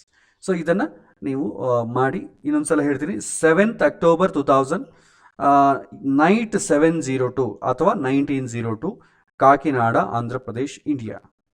ಸೊ ನಿಮಗೆ ಆ್ಯಪ್ ಇದೆ, ಆ್ಯಪಲ್ಲಿ ನೋಡಿ ಹಾಕ್ಕೊಳ್ಳಿ. ಇದೇ ಥರ ಸ್ಥಾನಬಲ, ಕಾರಕ ಬಲ ಒಂದು ಸಲ ನೋಡ್ಕೊಳ್ಳಿ. ಇದು ಹಾಕ್ಲಿಕ್ಕೆ ಬರಲ್ಲ ಅಂತಂದರೆ ನಿಮಗೆ ಕಳೆದ ಬಾರಿ 2 ಕ್ಲಾಸನ್ನು ನಾನು ಹೇಳಿದ್ದೀನಿ, ವಿಡಿಯೋಗಳನ್ನು ನಾನು ನಿಮಗೆ ಶೇರ್ ಮಾಡಿದ್ದೀನಿ, ಅದನ್ನಾದರೂ ಕೂಡ ನೀವು ಇದರಲ್ಲಿ ಹಾಕ್ಬೋದು.